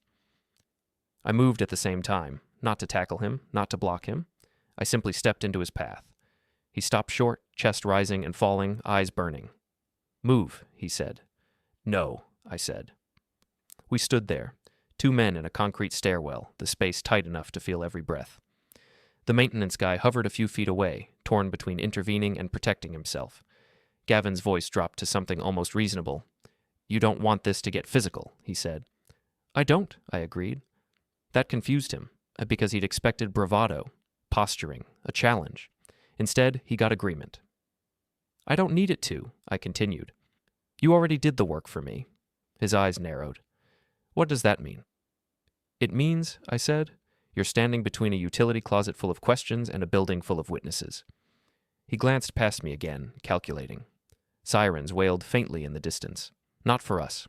Not yet. But close enough to remind him that time wasn't his anymore. The maintenance guy's phone buzzed. Security's here, he said quietly. Gavin closed his eyes for half a second. When he opened them, the calculation was gone. Now there was only anger. This isn't over, he said. I nodded. No, I said. It isn't. Security arrived moments later. Two men in dark uniforms who looked tired already, like this wasn't their first mess today. They took in the scene quickly. 3 men, a service corridor, tension you could taste. The maintenance guy spoke first because he had the cleanest hands. Utility closet, unauthorized items, suspicious activity, staff interference. He didn't mention my name, didn't need to. The security guys nodded and moved past us toward the closet. Gavin watched them go like someone watching a door close on a burning room. One of the guards glanced back at him. Sir, he said, we're going to need you to stay right here. Gavin's jaw clenched. He looked at me one last time, not with confidence, with something colder. I'll see you again, he said. I met his stare. I know, I said. Security opened the utility closet door fully. The bag came out. Photos were taken. Notes were read. Phones buzzed. The building exhaled. And just like that, the moment passed. No punches thrown. No sirens blaring for me. No dramatic arrest. Just the slow, irreversible shift of momentum. I stepped back and let the process swallow him. Because the smartest revenge doesn't look like revenge. It looks like gravity. I left before anyone asked me to stay. Not because I was running, because my part was done. Outside, the city felt louder than before, like it was trying to fill the space that had just opened inside me. I sat in my car and stared at the steering wheel. My phone buzzed. A new message. From her. I opened it for the first time. What did you do? I didn't answer. I started the engine. And as I pulled away from the building, I realized something that made my mouth curve into the smallest, sharpest smile. This wasn't the climax. This was just the moment everyone finally stopped laughing. And once the laughter fades, fear always follows. I didn't go home. That was instinct, not drama. Home was where conversations waited, where explanations were demanded, where tears could turn into traps. Home was where she would try to pull me back into the role she understood, the reasonable husband, the man who would sit down, listen, soften, negotiate. I wasn't that man anymore. So I drove, not fast, not reckless, just far enough to put distance between me and the building where Gavin Stone had just realized the ground under his feet wasn't solid. I ended up at a diner on the edge of the city, the kind of place that never updates its sign because the people who eat there don't care about branding, vinyl booths cracked with age, coffee that tastes like it's been burned into the pot, waitresses who call you Han without asking your name. I slid into a booth near the window and ordered coffee I didn't need, just to give my hands something to do. My phone sat on the table between the sugar dispenser and the napkin holder. Face up now. I wasn't hiding from it anymore. I watched the screen light up again and again, messages stacking, names flashing, numbers I didn't recognize. The story was spreading. You could feel it when the frequency changed, when the tone shifted from confusion to accusation to panic. She called again. I let it ring. Then it stopped. Then the message came through. You ruined everything. There it was. Not what happened. Not are you okay? Not please talk to me. Everything. Her everything. The gym, the parties, the rooms where she smiled and people leaned in. The version of herself that existed only because I stood quietly at the edges and absorbed the humiliation. I took a sip of coffee and felt it burn my tongue. Good. Pain keeps you present. Another message arrived, this one longer. I didn't read it all. I skimmed enough to catch the highlights. You went too far. You embarrassed me. You don't understand how this looks. Everyone is asking questions. Gavin says you set him up. I almost laughed at that last part. Set him up. As if buildings plant their own violations. As if lists write themselves. As if utility closets magically fill with bags and schedules and people who run when confronted. People love the idea of being framed. It's cleaner than admitting they were sloppy. I put the phone down and stared out the window. A man in a delivery uniform smoked near the curb, scrolling his phone, oblivious. A couple argued quietly in a parked car, faces tense but voices low. Life continued with the casual cruelty of something that doesn't care about your turning points. And somewhere in that city, Gavin Stone was probably already on the phone, calling lawyers, calling friends, calling anyone who could help him reassert control. That didn't worry me. What worried me was the list, not because it existed, because it was organized, names, times, notes. That wasn't impulse behavior.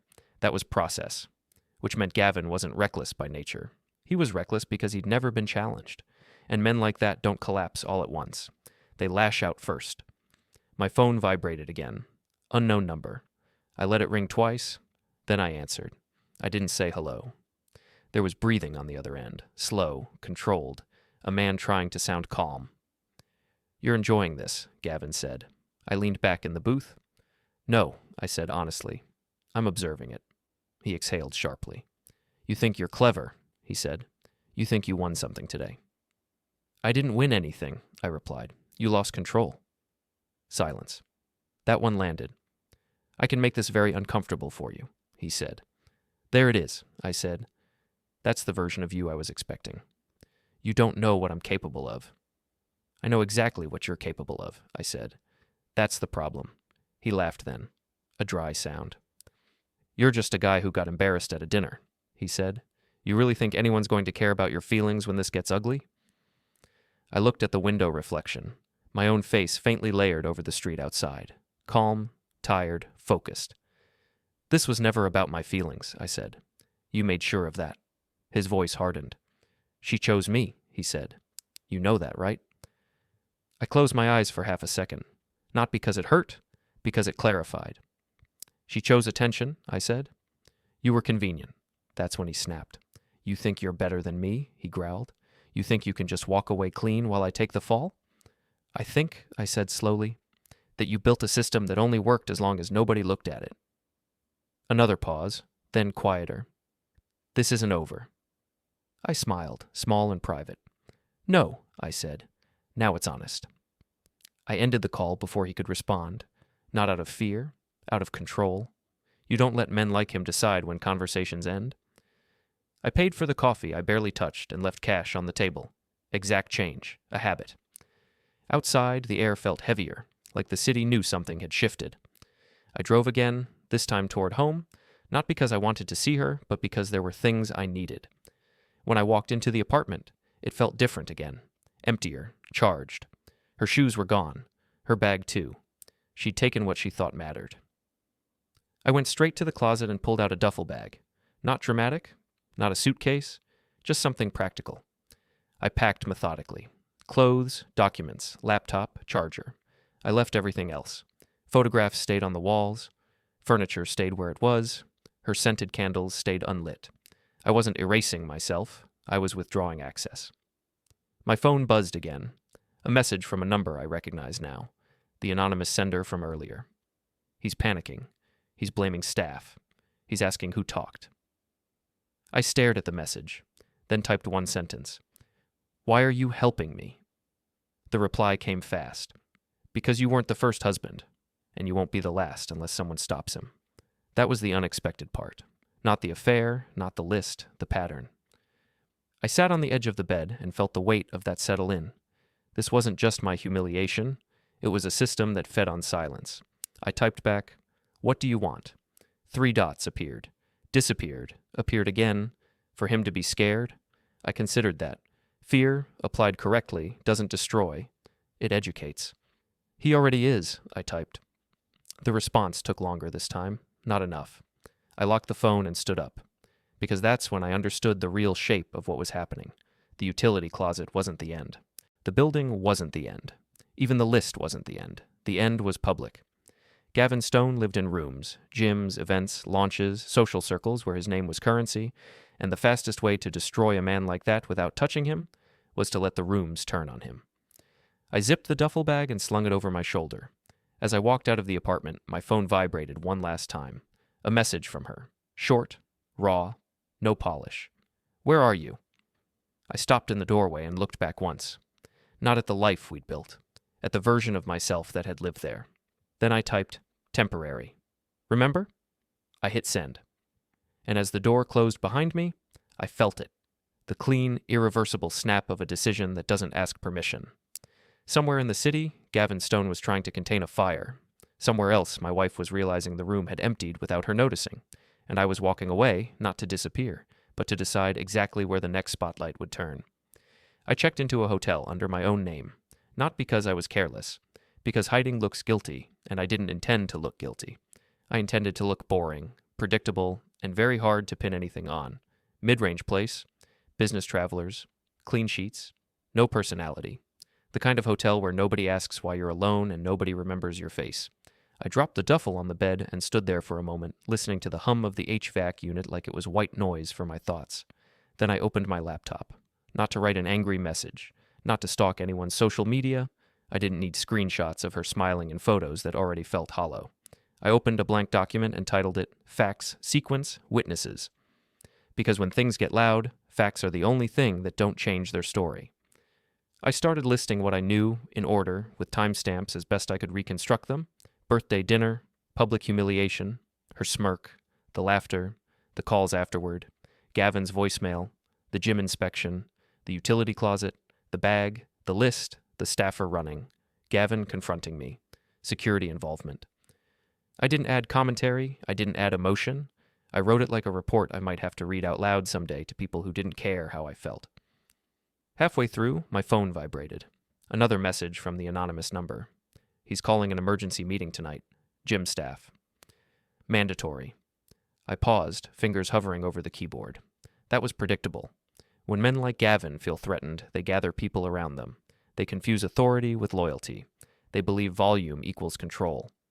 I typed back, where? A moment passed. At the gym? After closing? He's angry.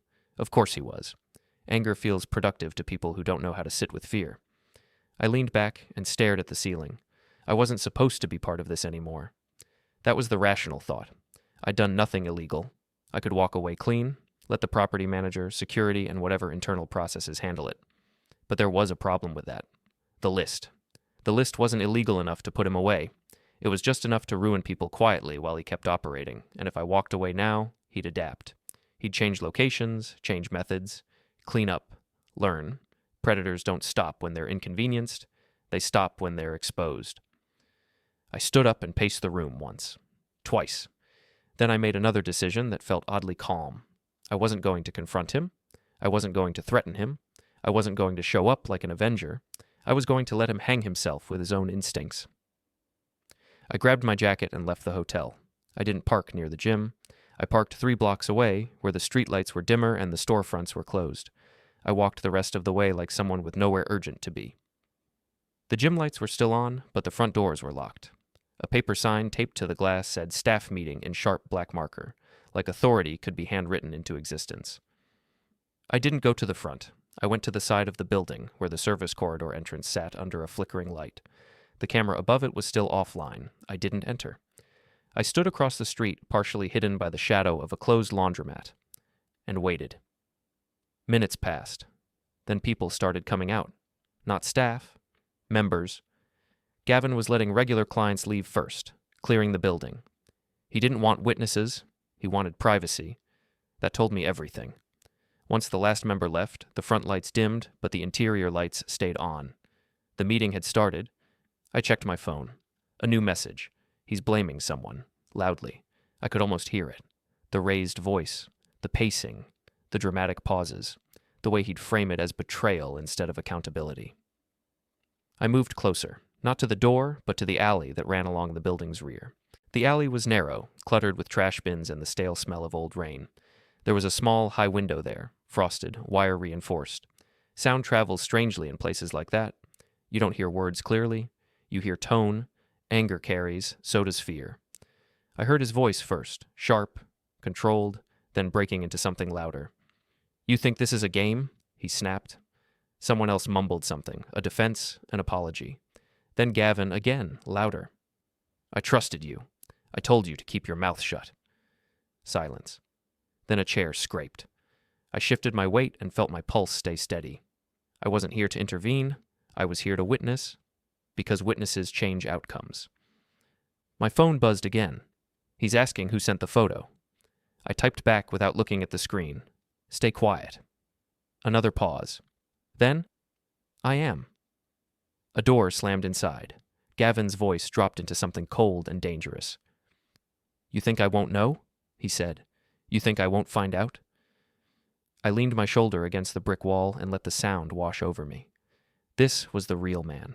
Not the gym owner, not the confident lover, not the guy who smiled for photos. This was the man who panicked when control slipped, and panic always leaks. The meeting dragged on. Voices rose and fell. I heard at least one person cry. I heard Gavin pace.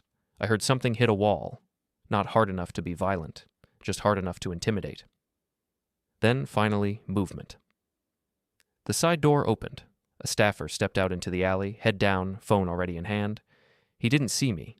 He walked fast, shoulders hunched, like someone trying to get away from a bad decision. Then another, then another. They left in clusters, not talking, not looking at each other. Fear does that to people. It fractures groups. Gavin came out last. Alone. He didn't turn on the exterior light. He didn't look confident anymore. He stood there for a moment, breathing hard, hands on his hips, staring at nothing. Then he pulled out his phone. I watched his face as he read something, watched the color drain, watched the anger get replaced by calculation. I knew that look. It was the look of a man realizing the fire wasn't inside the building anymore. It was outside. I stepped out of the shadow, not fast, not sudden, just enough for him to see me. He froze. For a second, we just stared at each other across the alley. Two men who understood finally that there was no version of this where both of us walked away unchanged. "You," he said. "Me?" I replied. He took a step toward me, then stopped himself. "Smart." "What do you want?" he asked. The question was different now. Not a threat. A plea disguised as irritation. "I want you to stop," I said. He laughed, but it was brittle. "You don't get to tell me what to do." "I know," I said. "That's why I'm not asking." He stared at me, jaw tight. "You think you won," he said. "You think this ends me?" "I think," I said carefully, "that the rooms you live in are about to change." He scoffed. "You have no proof." I tilted my head. "You mean besides the list, the bag, the witnesses, the building manager, the security report, and the staff you just terrified?" His eyes flicked involuntarily toward the side door. I stepped closer, still not touching him, still not threatening. "And you know the worst part?" I continued. "I don't have to do anything else." He swallowed. "People like you," I said, "always think exposure comes from enemies. It doesn't. It comes from people who don't want to be afraid anymore." He clenched his fists. "You're enjoying this," he said again, weaker this time. I shook my head. "No," I said. "I'm ending it." There was a long pause. Then he said quietly, "She'll hate you for this." I met his eyes. She already doesn't respect you, I said. She just hasn't realized it yet. That hit him harder than anything else. I could see it, because he knew it was true. I stepped back. I'm done, I said. What happens next is on you. I turned and walked away before he could say anything else. Not because I was afraid, because the moment didn't need more words. As I reached the end of the alley, my phone vibrated. A message from her. I didn't open it. Another message followed, then another. I kept walking, because the revenge wasn't loud. It wasn't violent. It wasn't cinematic. It was something much worse for people like them. It was irreversible. And somewhere behind me, in a dark alley behind a closed gym, a man finally understood what it felt like to be exposed without an audience to laugh it off. The story wasn't over yet, but the direction was locked. And the next move wouldn't be mine. The next morning didn't feel like aftermath. It felt like a pause. The kind of pause you get right before something heavy tips over. Not chaos yet, just tension stretched thin enough to hum. I woke up before my alarm in the hotel room, staring at the same anonymous ceiling tile pattern I'd fallen asleep under. No dreams. Just a clean, alert awareness that something had already started moving without me touching it. My phone was quiet. That was new. No calls, no frantic texts. No, we need to talk. Silence. Thick and deliberate, like people were choosing their words carefully now, like they were comparing notes. I showered, dressed, and went downstairs for breakfast I barely tasted. 2 men in suits argued quietly near the coffee station about numbers that probably mattered to someone. A woman laughed too loudly on a business call. Life kept going. But underneath it, the current had shifted. I checked my phone again as I walked outside. Still nothing from her, nothing from Gavin. That told me more than any angry message could have. Silence isn't peace. Silence is damage control. I drove toward my office, not because I needed to work, but because I needed to be seen. When situations turn volatile, visibility is a kind of armor. You don't disappear. You show up exactly where you're supposed to be. At the office, people nodded. Someone asked if I'd had a good weekend. I said, busy. That was enough. I sat at my desk and opened my email. 3 new messages stood out immediately. One from the property manager, one from security, one from a number I didn't recognize, but the subject line read, urgent, please call. I opened the property manager's email first. It was professional, careful, and already halfway into legal language. Unauthorized items, staff misconduct, pending internal review, temporary suspension of certain activities until further notice. Temporary, interesting word. Security's message was shorter, an incident report. Time-stamped, factual, boring, perfect. The third email took longer to open. It was from a woman. She signed it with a first name only. No company signature, no logo. She said she'd been given my contact information by someone at the building. She said she'd heard what happened. She said she didn't know if reaching out was appropriate, but she didn't know who else to talk to. Then came the sentence that made my shoulders tighten. I was on that list too, last year. I closed my eyes for a second. Not relief, confirmation. I replied with one line. If you want to talk, I'm available. No pressure. I didn't add reassurance. I didn't promise anything. People who've been used don't trust promises. They trust control. The reply came 5 minutes later. Thank you. I just want it to stop happening to other women. That was how it always starts. Not with justice, not with revenge, but with someone finally refusing to be quiet. Around noon, my phone buzzed. Her name. I didn't answer. Then a text followed. Can we meet? Please, just talk. There it was again. The assumption that words could reset reality. I stared at the screen, then typed slowly. Public place. 1 hour. The response came instantly. Yes. Thank you. Thank you. I leaned back in my chair and let out a slow breath. This wasn't about closure. This was about consequences. We met at a cafe downtown, the kind of place that's always half full and never intimate. Glass walls, hard chairs, nowhere to hide. She was already there when I arrived, sitting rigidly, hands wrapped around a cup she wasn't drinking. She looked smaller, not fragile, reduced, like the world had finally stopped bending around her. When she saw me, her face shifted through relief, anger, and something like fear. I didn't hug her. I didn't sit too close. I took the chair across from her and set my phone on the table, face up. She noticed. Good. You look, she started. Don't, I said calmly. She swallowed. I don't understand what you did, she said. Everything is exploding. People are calling me, asking questions, saying things. I nodded once. Yes. You humiliated me, she said, voice tight. You did this on purpose. I studied her face. The mascara smudged slightly under one eye, the tension in her jaw, the way she was bracing for an argument she thought she could win if she said the right things. No, I said. I stopped participating. Her eyes flashed. You went after him? I went to work, I said. Everything that happened after that was already there. She shook her head like she could dislodge the truth by force. He says you're obsessed, she said. He says you followed him, that you're trying to destroy his business because you're jealous. I smiled. Not wide, not cruel, just enough. Did he show you the list? I asked. Her mouth opened, closed. The silence answered for her. I leaned back.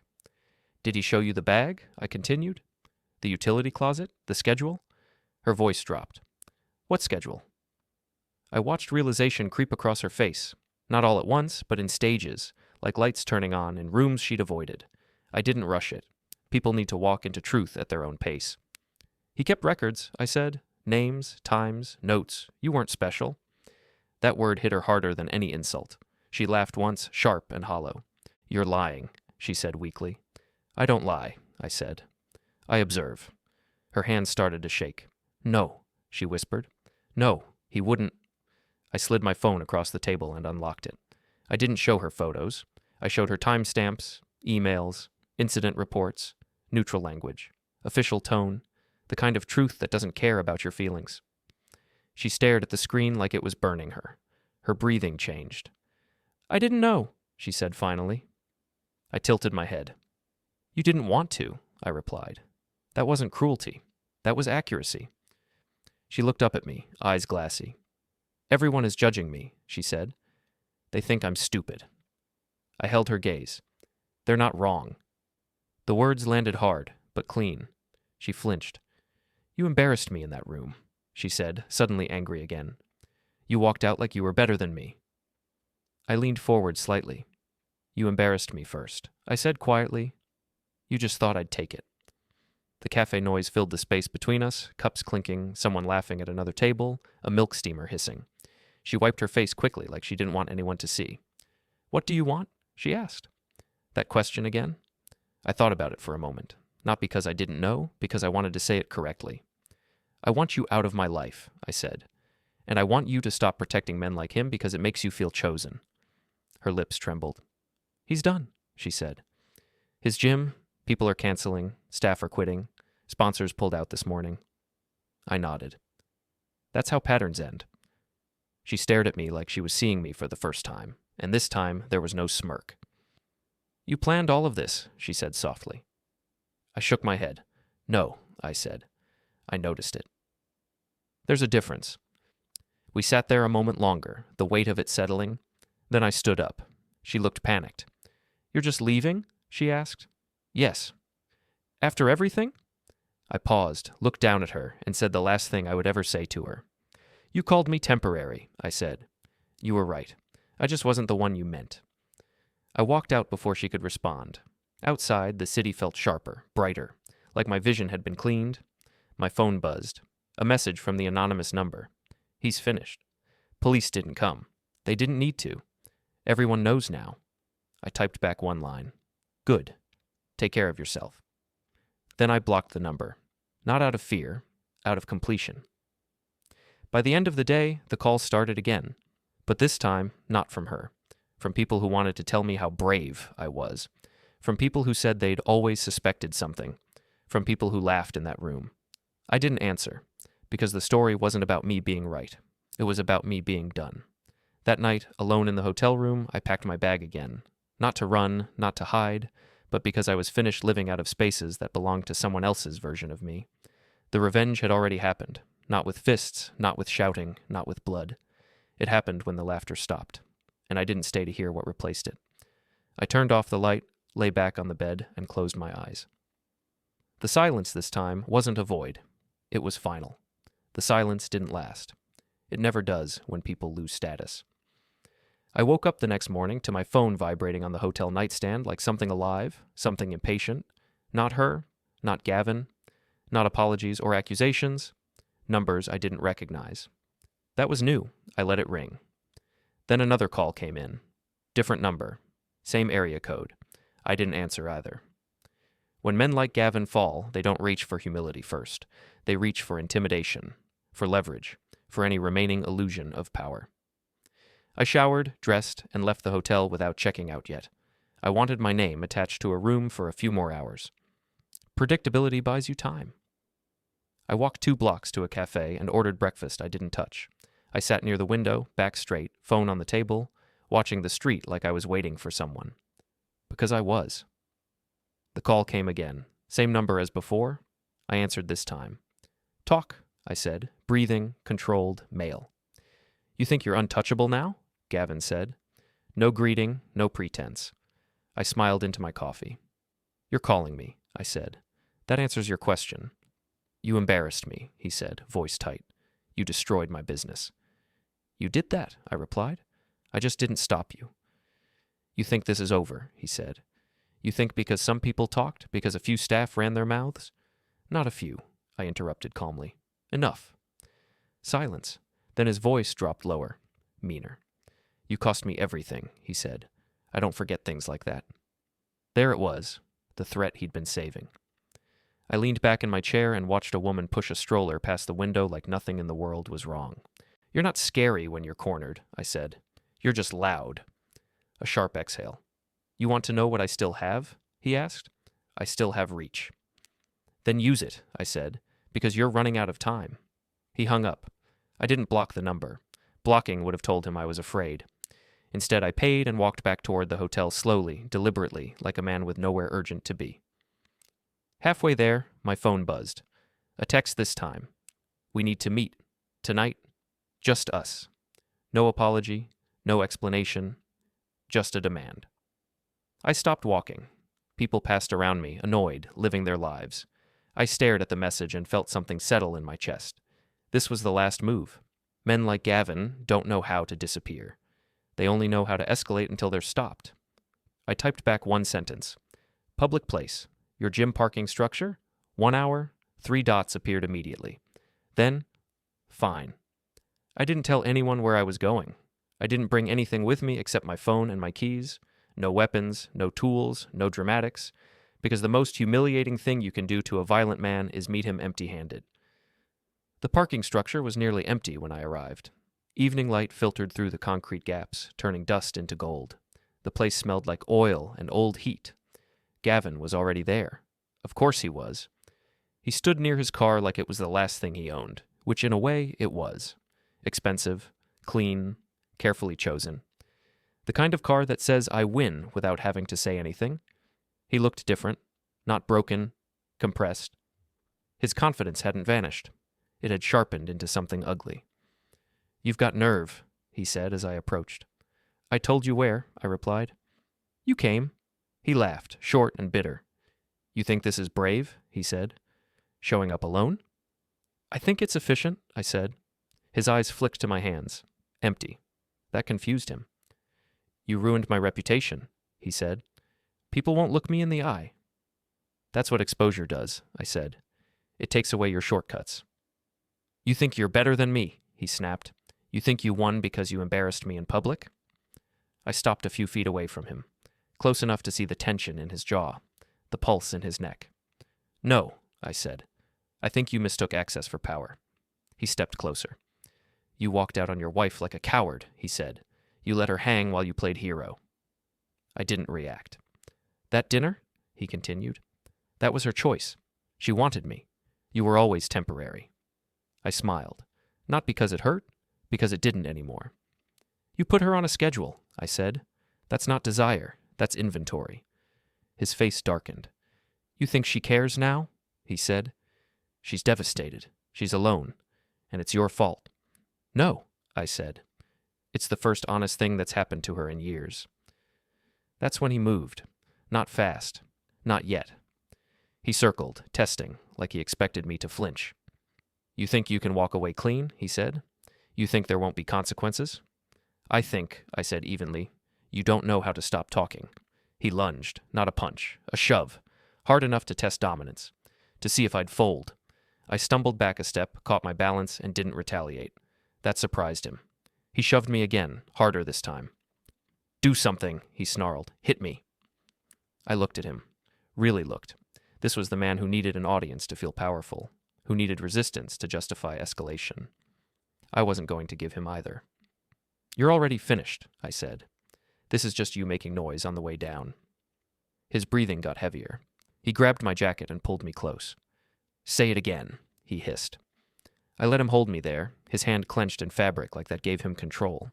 Then I leaned in slightly and spoke low, calm, precise. "I don't need to touch you," I said. "You're going to remember this moment every time you start your car." His brow furrowed. "What did you do?" he asked. I stepped back gently, removing his hand from my jacket without force. "Check your phone," I said. He hesitated, then pulled it out. I watched his face as the notification came in. Then another, then another. Messages, missed calls, alerts. His expression shifted from anger to confusion to disbelief. "What is this?" he demanded. "Your insurance," I said. "Your lease. Your sponsorship agreements." He looked up, eyes wild. "You touched my car," he shouted. "No," I said. "I touched your assumptions." He turned and rushed to the driver's side, yanking the door open, checking under the hood like panic could be mechanical. Everything looked fine. That was the point.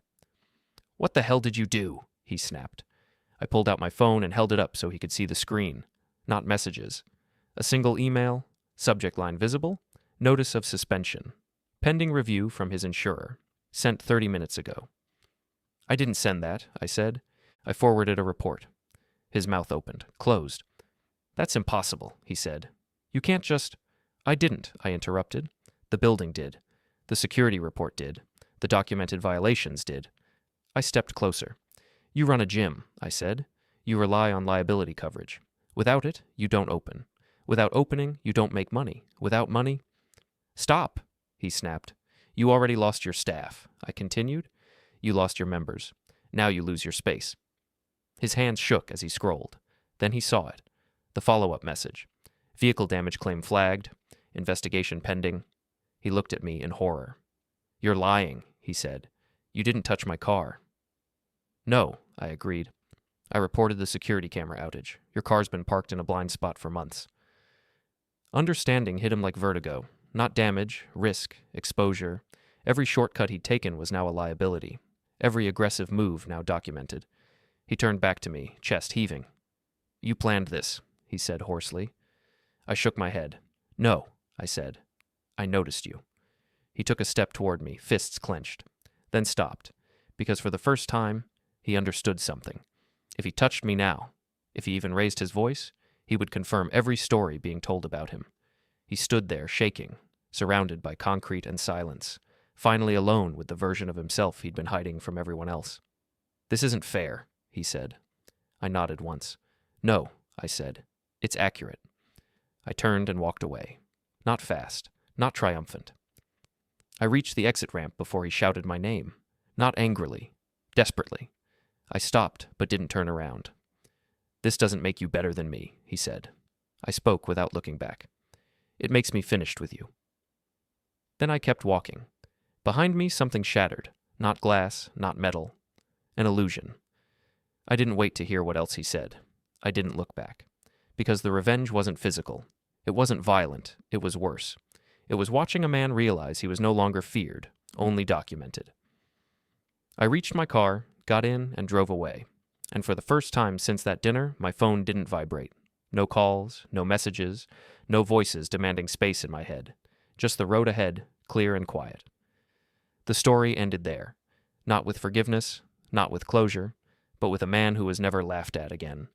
And another who would never enter a room the same way.